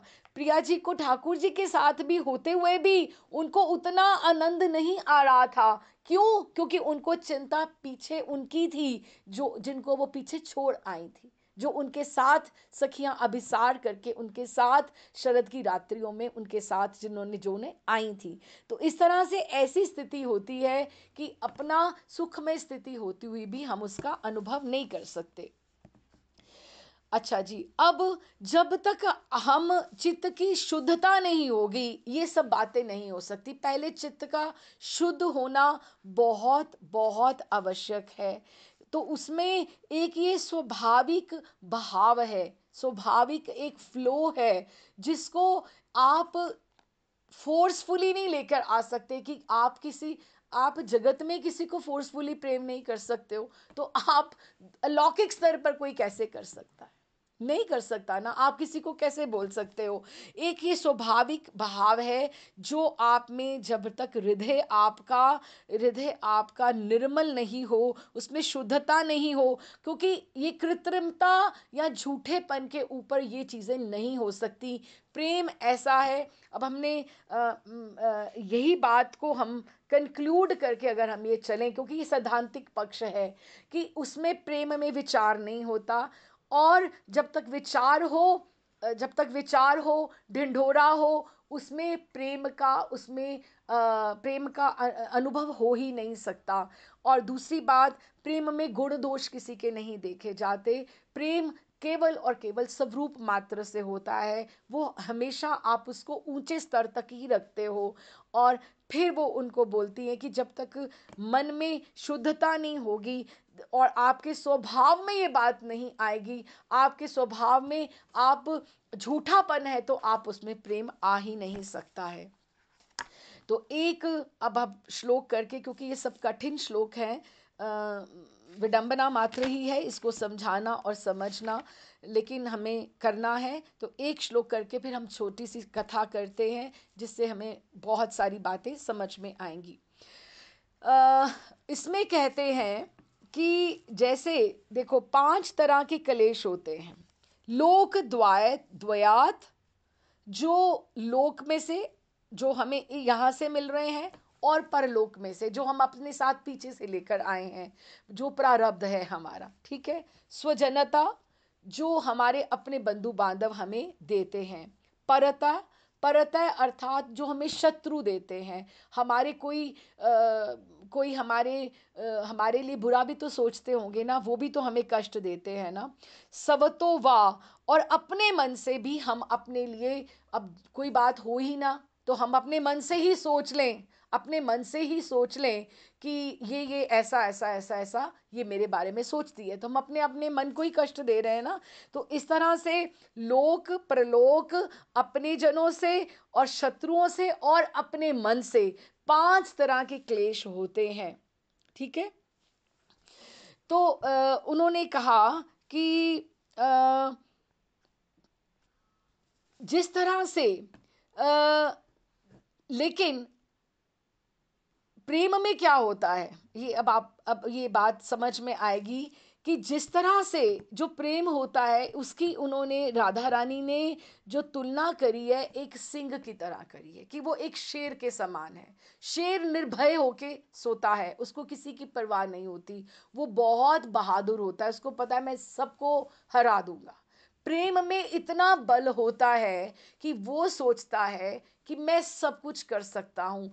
जैसे सिंह होता है, जिस प्रकार हाथियों को पराजित करके उसके द्वारा अपनी ही पुष्टि प्राप्त करता है, उसको उसको लगता है कि प्रेम एक शेर के समान है।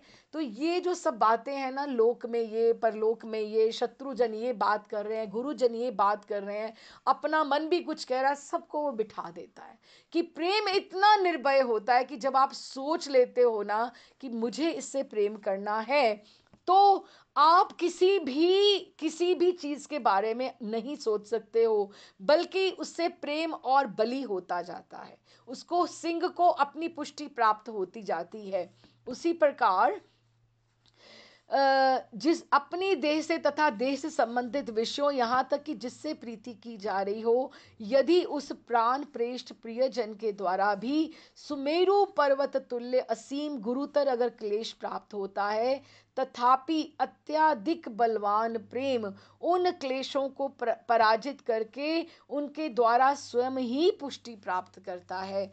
कि अब देखो, अब ये हम दूसरी पंक्ति पे आते हैं श्लोक की, कि लोक द्वयत, लोक और परलोक से, स्वजन से, परता शत्रु से या अपने मन से भी अगर हमें क्लेश हो प्रेम में, और प्राण प्रियदपि, जो हमारा प्रियतम भी है वो भी अगर हमें सुमेरु समा यदि सयु अगर हमें वो क्लेश देता है, तो भी हम उस क्लेश को बिल्कुल गौण मानते हैं। आपको ठाकुर तड़पाले, जितना मर्जी तड़पाले, गवरिया बाबा को जिस तरह से ठाकुर जी जितना उसको करते थे, और गवरिया बाबा उनको शिकायत करते थे, तुम अब आओगे तो मैं बात भी नहीं करूँगा, तुमने मुझे इतना, तुमने मुझे ऐसा, तुमने मुझे वैसा करा। तो क्या उन्होंने प्रेम करना छोड़ दिया क्या? नहीं, वो प्रेम उससे और बली होता जाता है। प्रेम अगर अपने प्यारे के गुण दोष को भी, गुण दोष को देखता ही नहीं कि उसने मेरे से ये गलत किया है, बल्कि वो प्रेम बली होता जाता है। कि प्रेमेव तान हरि बिना निव पुष्टि भेती, कि प्रेम में इतनी ताकत होती है, इतनी स्ट्रेंथ होती है कि वो एक शेर की तरह निर्भय होकर अपनी तरफ आगे बढ़ता जाता है। अभी इसी तरह से साधक को भी ये सोचना चाहिए कि जो प्रेम है, अगर हमने ठाकुर जी की तत्सुखिया भाव की उपासना करनी है, प्रिया प्रियतम की करनी है, तो हमें कितने भी हमें ये तो बहुत छोटी बातें रहेगी, गर्मी सर्दी है या सुविधाएं नहीं है तो बहुत नीचे रहेगी, मन में कोई क्लेश है, किसी ने घर में परेशान करा है, लेकिन फिर भी आप अपने प्रेम को लेकर बलवान होकर, फिर भी आप निर्भय होकर, अगर हम तो बहुत भाग्यवान हैं कि हमें घर में सब अनुकूलता है, भजन की अनुकूलता है, ये भी बहुत बड़ी बात है। दुनिया में आप देखो, बहुत से ऐसे लोग हैं जिनके घर में माला पकड़ने भी नहीं दी जाती, जिनको आप माला करने का भी आज्ञा नहीं होती, जिनको अपने ठाकुर जी को विराजमान भी नहीं कर सकते हैं, जिनको अपने गुरु का चित्र भी किसी ग्रंथ में छिपा कर रखना पड़ता है, ऐसे भी लोग होते हैं। लेकिन फिर भी उनका जो प्रेम है, ये सब हाथियों की वजह से, इतने क्लेशों की वजह से वो मध्यम नहीं पड़ता, वो बल्कि वो सिंह की तरह बली होकर वो अपने रास्ते पर आगे बढ़ता जाता है। ऐसे बहुत से लोग हैं, ऐसे बहुत से घरों में स्थितियां रहती हैं जिसमें हम बड़े भाग्यवान हैं कि हमारे घर में ऐसी अनुकूलता है कि हम भजन कर पाते हैं। बहुत सी ऐसे घर होते हैं जिसमें एक एक कुछ चाहता है, एक कुछ और चाहता है। तो राधिका रानी इस तरह से उनको समझा रही हैं कि प्रेम पदार्थ जो है, जो प्रेम जो है, वो बाधा रहित, वो उसका ऐसा फ्लो होता है कि वो अगर उसमें कोई, जैसे एक स्पीड ब्रेकर आ जाए, एक एक बहाव आ रहा है और एक स्पीड ब्रेकर आ जाए उसकी स्पीड को रोकने के लिए, तो स्पीड ब्रेकर के बाद और अधिक स्पीड हो जाती है। ठीक है ना? तो इसीलिए अगर प्रेम में बाधाएं आती हैं ठाकुर के प्रति, अगर साधक के प्रति, या प्रिया जी बोलते हैं कि अगर मेरे मेरे और प्रियतम के प्रेम के बीच में अगर कोई बाधा आती है तो मेरा प्रेम उनके लिए और बढ़ जाता है। क्यों? क्योंकि मेरा प्रेम मेरा, अब मेरा विषय है, मैं उसका आस्वादन करती हूँ।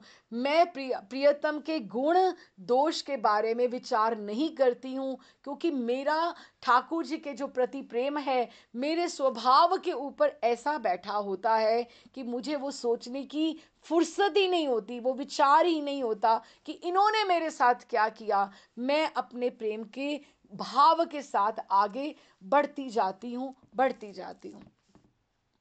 तो उसमें ऐसा कुछ भी चिंता का अवकाश नहीं है। आत्मीय स्वजनों का तिरस्कार, मेरे गुरुजन मेरे बारे में क्या बोलते हैं, शत्रु क्या बोलते हैं, उनकी निंदा कानों में प्रवेश हो ही नहीं पाती। अपनी देह की रक्षा का कार्य भी विस्मृत लगता है। प्रिया जी जब अभिसार करने जाती हैं, अब जब वो जाती हैं तो वो सब कुछ अपनी देह का उनको भान भी नहीं रहता, मेरे पाँव में कुछ चुभ रहा है या कुछ नहीं। हमने नीलाचल में ब्रिज माधुरी में भी पढ़ा कि प्रिया जी की को एक सांप भी जैसे आ गया तो उसको वो फूंक मार रही हैं, इस तरह से फूंक मार रही हैं कि उनको लग रहा है कि उसकी जो मणि है ये दीपक है, ये मणि जो उसको, मणि को वो दीपक समझती हैं कि ये दीपक है कि लोग गुरुजन मुझे देख लेंगे, मैं इसको बुझाकर आगे चल पड़ूं। कि प्रिया जी को ऐसा कुछ भी नहीं, निंदा स्तुति कुछ भी नहीं, अपनी देह का भी कार्य जो है वो विस्मृत हो जाता है। यहाँ तक कि प्रेमी व्यक्ति यदि स्वयं ही अगर प्रियतम भी प्रीति भंग करने की चेष्टा करता है या उपेक्षा भी करता है तो भी प्रेम उससे बाधित नहीं होता है। प्रिया जी को कितनी बार ठाकुर जी ने अनुचित व्यवहार किया, तो वही वो देवांगना को बता रही हैं कि उससे भी वो बाधित नहीं होता है, वो एकदम से उसको वो रुकता नहीं है, वो आगे ही आगे बढ़ता जाता है। क्योंकि ये जो बाधाएं आती हैं वो एक एक तरह से जैसे बांध दिया जाता है, जैसे बांध होता है नदी का, तो बांध के बाद उसकी स्पीड और बढ़ जाती है, कई गुना आगे बढ़ जाती है। तो उसका प्रियजन के प्रति आकर्षण जो है वो कहीं जो साधक भी है अगर उसको कोई बाधा घर में दी जाती है तो उसका जो आकर्षण है ठाकुर के प्रति और बढ़ जाता है, और बढ़ जाता है। उसको लगता है नहीं, ये सब मेरे सगे संबंधी नहीं है, मेरा संबंध एकमात्र और एकमात्र केवल और केवल कृष्ण से है। अगर उसे घर में कहीं से बाधा मिलती है, और प्रिया और प्रियतम के प्रेम में प्रिया जी को भी यही लगता है कि अगर ठाकुर जी ने अनुचित व्यवहार किया है तो उन्होंने किया है, लेकिन वो मेरे प्रियतम हैं, मुझे उनके साथ यही करना है, जैसे भी वो रहकर प्रसन्न रहें, किसी तरह से भी वो प्रसन्न रहें। तो जिस प्रेम में लोक संबंधी और धर्म संबंधी जो प्रतिबंध आते हैं और ऐसी रति जो उसको उसमें भी वो धर्म संबंधी या प्रतिबंध आते हैं, उसमें भी लोक संबंध से भी वो रुकता नहीं है। वो बाधाओं से स्थगित नहीं होता, बल्कि उत्तरोत्तर उज्जवल होकर वर्धित ही होता जाता है। तो तुम्हें ऐसा नहीं सोचना चाहिए, देवांगना को वो बोलते हैं कि तुम्हें ऐसा नहीं सोचना चाहिए कि मुझे कोई कष्ट होता है। प्रियतम ने अगर मेरे साथ किया तो उनको जो उचित लगा उन्होंने किया, जो मुझे उचित लगेगा वैसा मैं कर रही हूँ। तो बस आज ये इसमें से हमने 4-5 ही श्लोक पढ़े हैं। कठिन है, सैद्धांतिक पक्ष है कि प्रेम की परिभाषा के बारे में थोड़े से और आएंगे, 2-3 और श्लोक आएंगे, उसके बाद फिर थोड़ा कथा का फ्लो बढ़ेगा, क्योंकि ये प्रेम की भाषा है। मैं इसको एक राधा बाबा की कथा से एक इसको विश्राम देना चाहती हूँ। ये एक इंडिविजुअल कथा है, इसका इस ग्रंथ के साथ कुछ इस तरह का कोई संबंध नहीं है, लेकिन ऐसी कथा है जिससे हमें ये समझ में आता है कि निरुपाधिक प्रेम, अनकंडीशनल प्रेम, निरुपाधिक, जिसमें प्रेम में किसी से कुछ लेने की कुछ इच्छा नहीं होती, उसको ठाकुर जी और प्रिया जी किस तरह से वैल्यू करते हैं, उसको ठाकुर जी कैसे उसको प्रसन्नता प्राप्त करते हैं। और ये तत् सुखिया भाव, फिर सखियों का आप इसको थोड़ा सा मन लगाकर आप सुनिए तो क्या सीन है। एक तरह से निकुंज का एक कक्ष है, निकुंज का रात्रि का एक कक्ष है, रात्रि हो गई है और प्रिया प्रियतम ने ब्यालू कर लिया है। ब्यालू अर्थात रात्रि का भोग हो गया है और प्रसन्न मुद्रा पे सिंहासन पर बैठे हैं दोनों प्रिया प्रियतम, और ललिता जी ने आगे बढ़कर तांबूल उनको अर्पण किया है। तांबूल ब्यालू भोग के बाद दिया है। प्रियतम ने एक बीड़ा उठाया और प्रिया जी को खिलाया, और दूसरा जो बीड़ा था वो प्रिया जी ने प्रियतम को खिलाया। ठीक है, अब आप सोचते जाना, हम बात समझ रहे हैं किसके बारे में? निरुपाधिक प्रेम के बारे में, अनकंडीशनल लव क्या होता है, इससे हमें सब समझ में आ जाएगा। श्री ललिता जी तथा अन्य सखियां मंजरियां सहचरियां आसपास खड़ी हैं। तभी प्रियतम ने मनुहार के स्वर में प्रिया जी से निवेदन किया, मैं आपसे एक बात पूछना चाहता हूं, है ना, एक बात पूछना चाहता हूं। प्रियतम कहने लगे, प्रिया जी ने प्रियतम से दृष्टि मिलाते हुए कहा, जी पूछिए, क्या बात है, पूछो। तो प्रियतम कहने लगे, अभी अभी बात मन में उभर कर आई तो पूछने की इच्छा जगी कि मैं संध्या में फुलवारी में जब पुष्प चयन कर रहा था तो गुलाब का फूल लेने को जब मैंने हाथ बढ़ाया तो कांटों के बीच में से मुझे गुलाब को लेना पड़ा। तो मैं विस्मय करने लगा, आश्चर्य करने लगा कि कांटों के बीच में गुलाब, ये भला कैसे बात हुई कि कांटों के बीच में क्यों, ऐसे भी तो हो सकता था ना, और क्यों, ये क्या बात हुई? प्रिया जी ने मधुर मधुर मुस्कुराते हुए कहा, ठीक ही तो है, आप इसको इस दृष्टिकोण से क्यों नहीं देखते कि कांटों के बीच में भी तो गुलाब खिल सकता है ना, और खेल भी सकता है, कि ऐसे झूमता भी है लेकिन कांटे रहते हैं, लेकिन उसके बीच में वो खिलता भी है और खेलता भी है। और एक बात और भी है, कांटों के बीच में खिलने और खेलने के पीछे आपको पता है उस गुलाब का क्या मनोरथ है, उसकी क्या इच्छा है? अब ये समझना नहीं, ये निरुपाधिक प्रेम है, निरुपाधिक प्रेम है। कैसे? गुलाब का क्या मनोरथ क्या है कि वो चाहता है गुलाब कि ये तो कांटे ही हैं, यहां तो कंकर ही हैं, तो इसकी मैं दुनिया को आबाद कर दूं, मैं इसको प्रसन्न कर दूं। वो अपने रूप से, अपने रंग से, अपनी सुगंध से उस जग में उसको, कांटों को भी सुंदर बना देता है कि लोग समझते हैं कि वहां चलते हैं, वहां पर एक गुलाब है जो आकर्षित कर लेता है। ये उसकी कंटीली बस्ती को, कांटों की कंटीली बस्ती को रंगीली कर देना अपनी सुगंध, रूप से और रंग से, ये उसका मनोरथ होता है, क्योंकि ये उसका निरुपाधिक प्रेम है। ठीक है। अच्छा, अब दूसरा, प्रियतम ने एक और प्रश्न करना चाहा। एक बात और पूछूं प्रियाजू, ये बात उभरी थी मुझे यमुना जी में स्नान करते समय। प्रिया जी ने पूछा, जी पूछिए।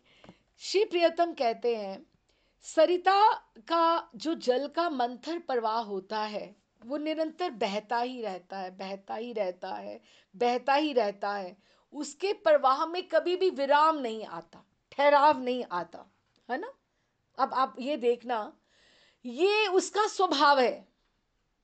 स्वभाव है प्रेम करना, बहना, अपने प्रियतम से मिल जाना। ये दृष्टांत से हम ये समझ रहे हैं। वो अच्छा, वो कहते हैं कि ये विराम आता ही नहीं है, ऐसा क्यों होता है। ये प्रश्न करते समय प्रियतम प्रिया जी को एकटक देख रहे थे। प्रिया जी ने कहा, जो नदियां होती है ना, वो खारे सागर को मीठा बनाने के लिए बहती जाती है, बहती जाती है, बहती जाती है। तो प्रियतम ने अनुरोध किया, मुझे ठीक से समझ नहीं आया, अपनी आप बात को विस्तार से समझाइए, अधिक स्पष्ट करके समझाइए।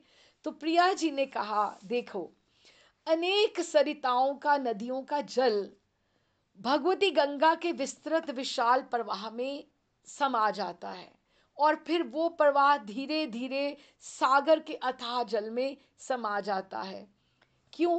क्योंकि सबका एक ही स्वभाव है कि वो अपने प्रियतम सागर में मिलना चाहती है, और उसके खारेपन को वो मीठा बनाना चाहती है। अब देखो, समुद्र का जो जल होता है वो खारा होता है, नदी का जो जल होता है वो मीठा होता है। तो वो अपने मीठेपन से, मधुरिमा से प्रयास करती है धीरे धीरे धीरे धीरे कि मैं उसको मीठा बना पाऊं। ठीक है। तो उन्होंने कहा कि इसीलिए वो स्वभाववश करती है। प्रियतम कहते हैं, किंतु क्या वो कभी बदल पाई क्या?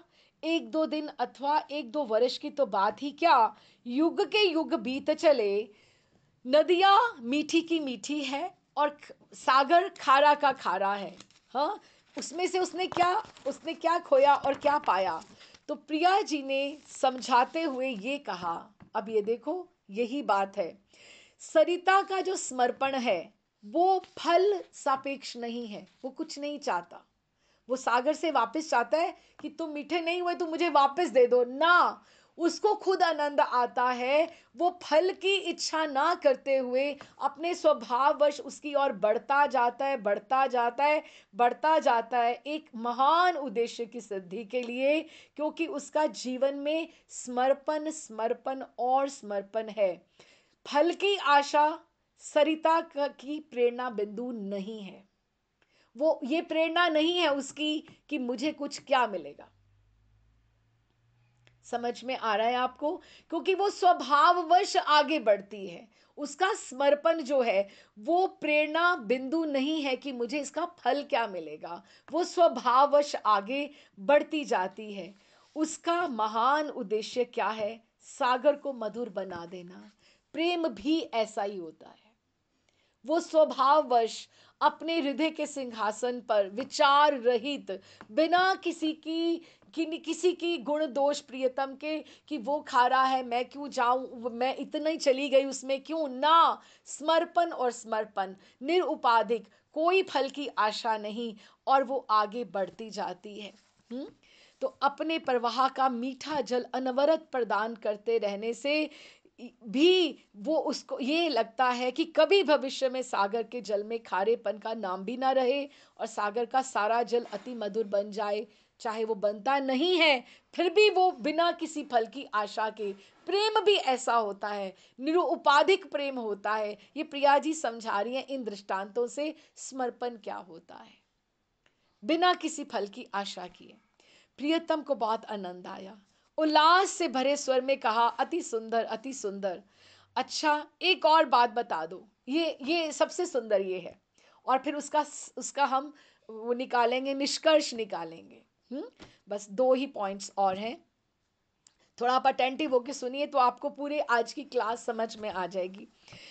तो उन्होंने प्रियतम ने उल्लास भरे स्वर से कहा, अति सुंदर प्रिय, अच्छा बस एक और प्रश्न तुमसे पूछना चाहता हूं, आकाश में इतने तारे क्यों हैं? इतने तारे क्यों हैं? पहले उन्होंने पूछा था गुलाब कांटों के बीच में क्यों है ना? फिर उन्होंने पूछा कि सरिता क्यों जाती है, उसके स्वभाववश जाती है, और गुलाब क्यों करता है? क्योंकि वो कांटों को भी रंगीन कर देना चाहता है, क्योंकि उसका कांटों से प्रेम है, उसके साथ ही उसको संबंध मिला है। ठीक है, तो कहते आकाश में इतने तारे क्यों हैं? आज प्रियतम के प्रश्न ही समाप्त नहीं हो रहे थे। प्रिया जी की प्रसन्न मुद्रा देखने का, पूछने का उल्लास भी बढ़ता जा रहा था कि प्रिया जी बहुत अच्छे से जवाब दे रही हैं, और सब जो सखी मंजरियां सहचरियां थी वो भी युगल की बातचीत सुन रही थी। प्रिया जी अपने कोकिल कंठ से मंद मंद स्वर में कहती हैं, ये तारे कहाँ हैं? ये तारे तो नहीं है। बहुत सुंदर है, बहुत सुंदर बात है। ये तारे नहीं हैं, ये अर्चना के फूल हैं, ये पूजा के ये फूल हैं। रजनी, रजनी जो रात्रि है, इतनी कालिमा थी उसमें, इतनी काली रात्रि थी, वो चांद जब आया तो रात्रि इतनी प्रसन्न हो गई अपने प्रियतम के लिए, वो उसने जो तारे हैं वो भी खिल गए, उसने अपने प्रियतम को पूजा के फूल चढ़ाती हैं।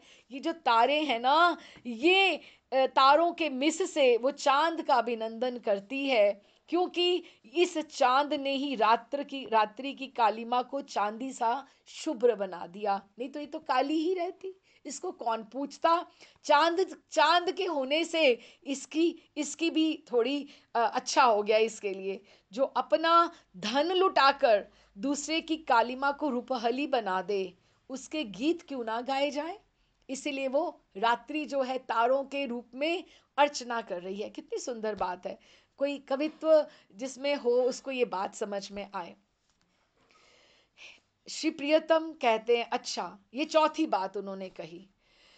एक बात और मेरे मन में आई, ये बादल क्यों बरसते हैं?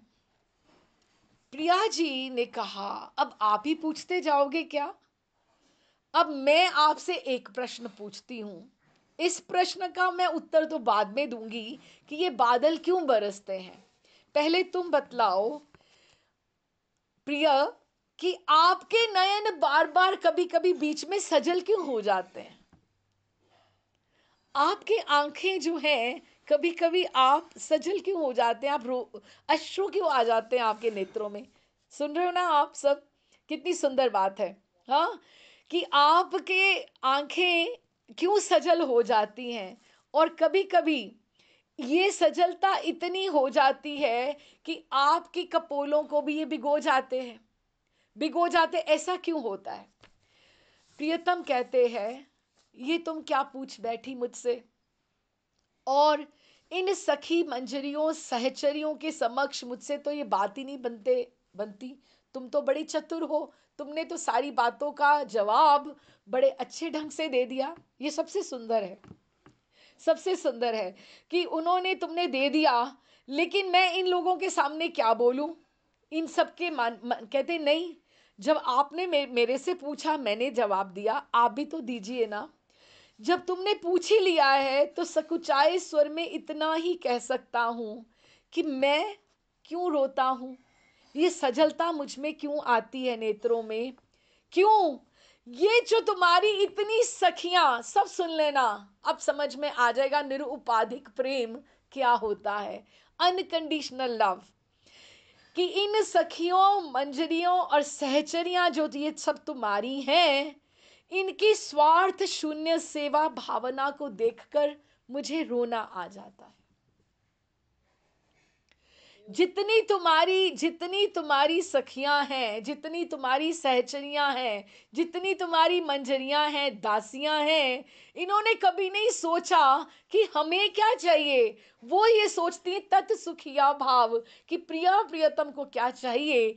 इसीलिए कभी कभी मेरे नेत्रों में आंसू आ जाते हैं कि ये हमारे लिए कितना ये करती हैं, ये कितना हमसे ये प्रेम करती हैं।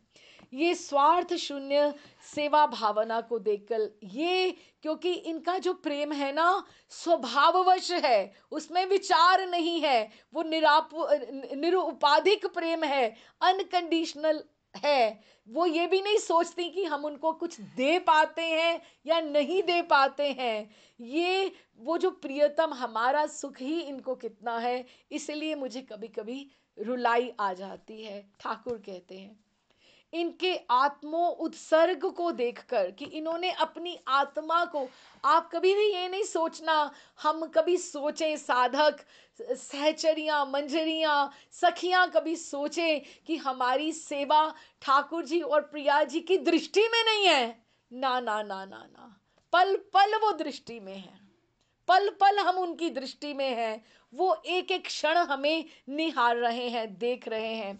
इनके आत्म उत्सर्ग को देखकर मेरा मन जो है, हृदय है, वो द्रव्यशील हो जाता है। और ये द्रव्यशीलता आंखों के माध्यम से कभी कभी आंसुओं में ढल जाती है। प्रिया जी ने अब जवाब दिया, तो बस ये श्याम मेघ भी कर रहे, ऐसा ही कर रहे हैं। घन श्याम से प्रेरणा लेकर वो भी कभी कभी ऐसे ही झलक जाते हैं। उन्होंने यही पूछा था ना कि ये बादल क्यों बरसते हैं, तो उन्होंने ये जवाब दिया कि जैसे जैसे आप कभी कभी बरस जाते हो ना, वो तो सूखे थे, उनको जितना जितना आत्म उत्सर्ग प्रेम किसी ने दिया तो वो भी ऐसे ही कभी छल जाते हैं।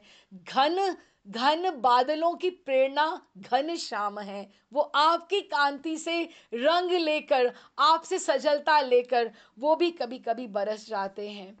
कौन जाने इन्होंने शायद, ये बादलों ने आपसे ही प्रेरणा ली हो, कांटों के प्रति फूलों के, सागर के प्रति सरिता के, और रात्रि के प्रति चंदा के आत्म उत्सर्ग प्रेम को देख देख कर ये मेघ सदा बरसते ही रहते हैं कि नदी को भी जल चाहिए और इस धरती को भी जल चाहिए और फूल और प्रकृति को भी ये जल चाहिए। तो इसीलिए इनका वो समाप देखकर, उत्सर्ग देखकर, वो आत्मसमर्पण देखकर ये भी कभी छल जाते हैं।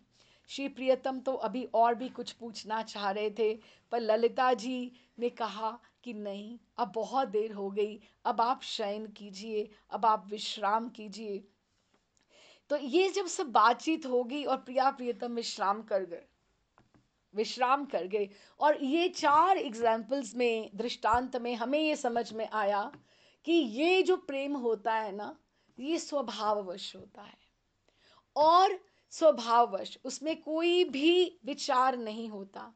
हमारे मन में जो एक बात आ जाती है हृदय में, हम उसी को आगे बढ़ाते हैं। हम ये नहीं देखते हमें ये कुछ मिल रहा है या नहीं मिल रहा है। सरिता नहीं सोचती कि सागर का पानी मधुर हो रहा है कि नहीं हो रहा, वो अपने प्रियतम को मिलने के लिए भागती है। रात्रि सोचती है कि मैं किसी योग्य नहीं हूं, चांद ने आकर मेरी महिमा बढ़ा दी कि आओ मैं इसका अर्चन कर दूं। तो इस तरह से ये सारे के सारे प्रकृति हमें ये सिखाती है कि प्रेम कैसे किया जाता है।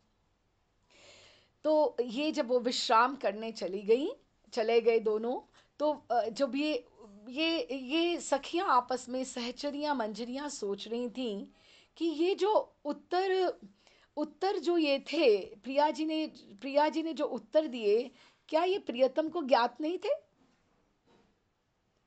क्या ज्ञात नहीं थे कि ये तो त्रिलोकीनाथ है, और इनको ये सब बातें पता नहीं थी कि इनको ये किसके लिए ये बातें हो रही थी? अवश्य था। फिर ये प्रश्नोत्तर क्यों? अवश्य ठाकुर जी को भी ये सब आंसर्स तो पता होंगे ना कि ये सब बातें क्यों हो रही थी, तो फिर आपस में ये प्रश्नोत्तर क्यों?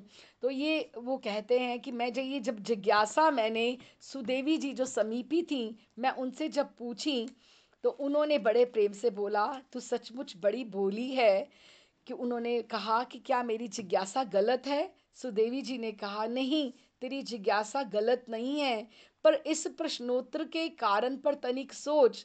प्रियतम तो प्रिया जी से केवल बात ही करना चाह रहे थे, और आज वो सब सखी सहचरियों मंजरियों के सामने ये उद्घोष करना चाह रहे थे कि आप सबके आत्म उत्सर्ग, आपके निरुपाधिक प्रेम या आपके समर्पण से मेरी भी आंखें कभी कभी छल छला उठती हैं, क्योंकि वो उनका जो प्रेम उपासना है वो तत्सुखिया भाव से है।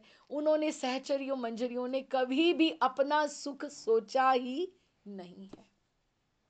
ये सब सखियों के सामने उजागर करने के लिए उन्होंने ये इस तरह से ये प्रश्न उत्तर के बहाने से आज वो सखियों को जैसे एक धन्यवाद देने की बात होती है कि प्रेम स्वभाववश होता है और उसमें केवल और केवल तत्सुखिया भाव होता है। कठिन था, but I just tried. I don't know, हर एक अपना पात्र लेकर बैठा है। मुझे भी पता नहीं कितनी समझ, पर पहले ही उन्होंने बोल दिया था कि प्रेम की बात को समझाना ही विडंबना मात्र है, कि ये ना तो कोई किसी को समझा सकता है, ना किसी को बता सकता है कि ये ऐसा होता है, ये ऐसा होता है। थोड़ा थोड़ा अगर 5-7%, 10% भी आप समझ पाए हों तो इट विल बी नाइस। तो बस यही विश्राम करते हैं। राधे श्याम जी, एक दो और श्लोक थोड़े से कठिन है, फिर थोड़ी सी और कथा फ्लो में जाएगी। राधे श्याम जी।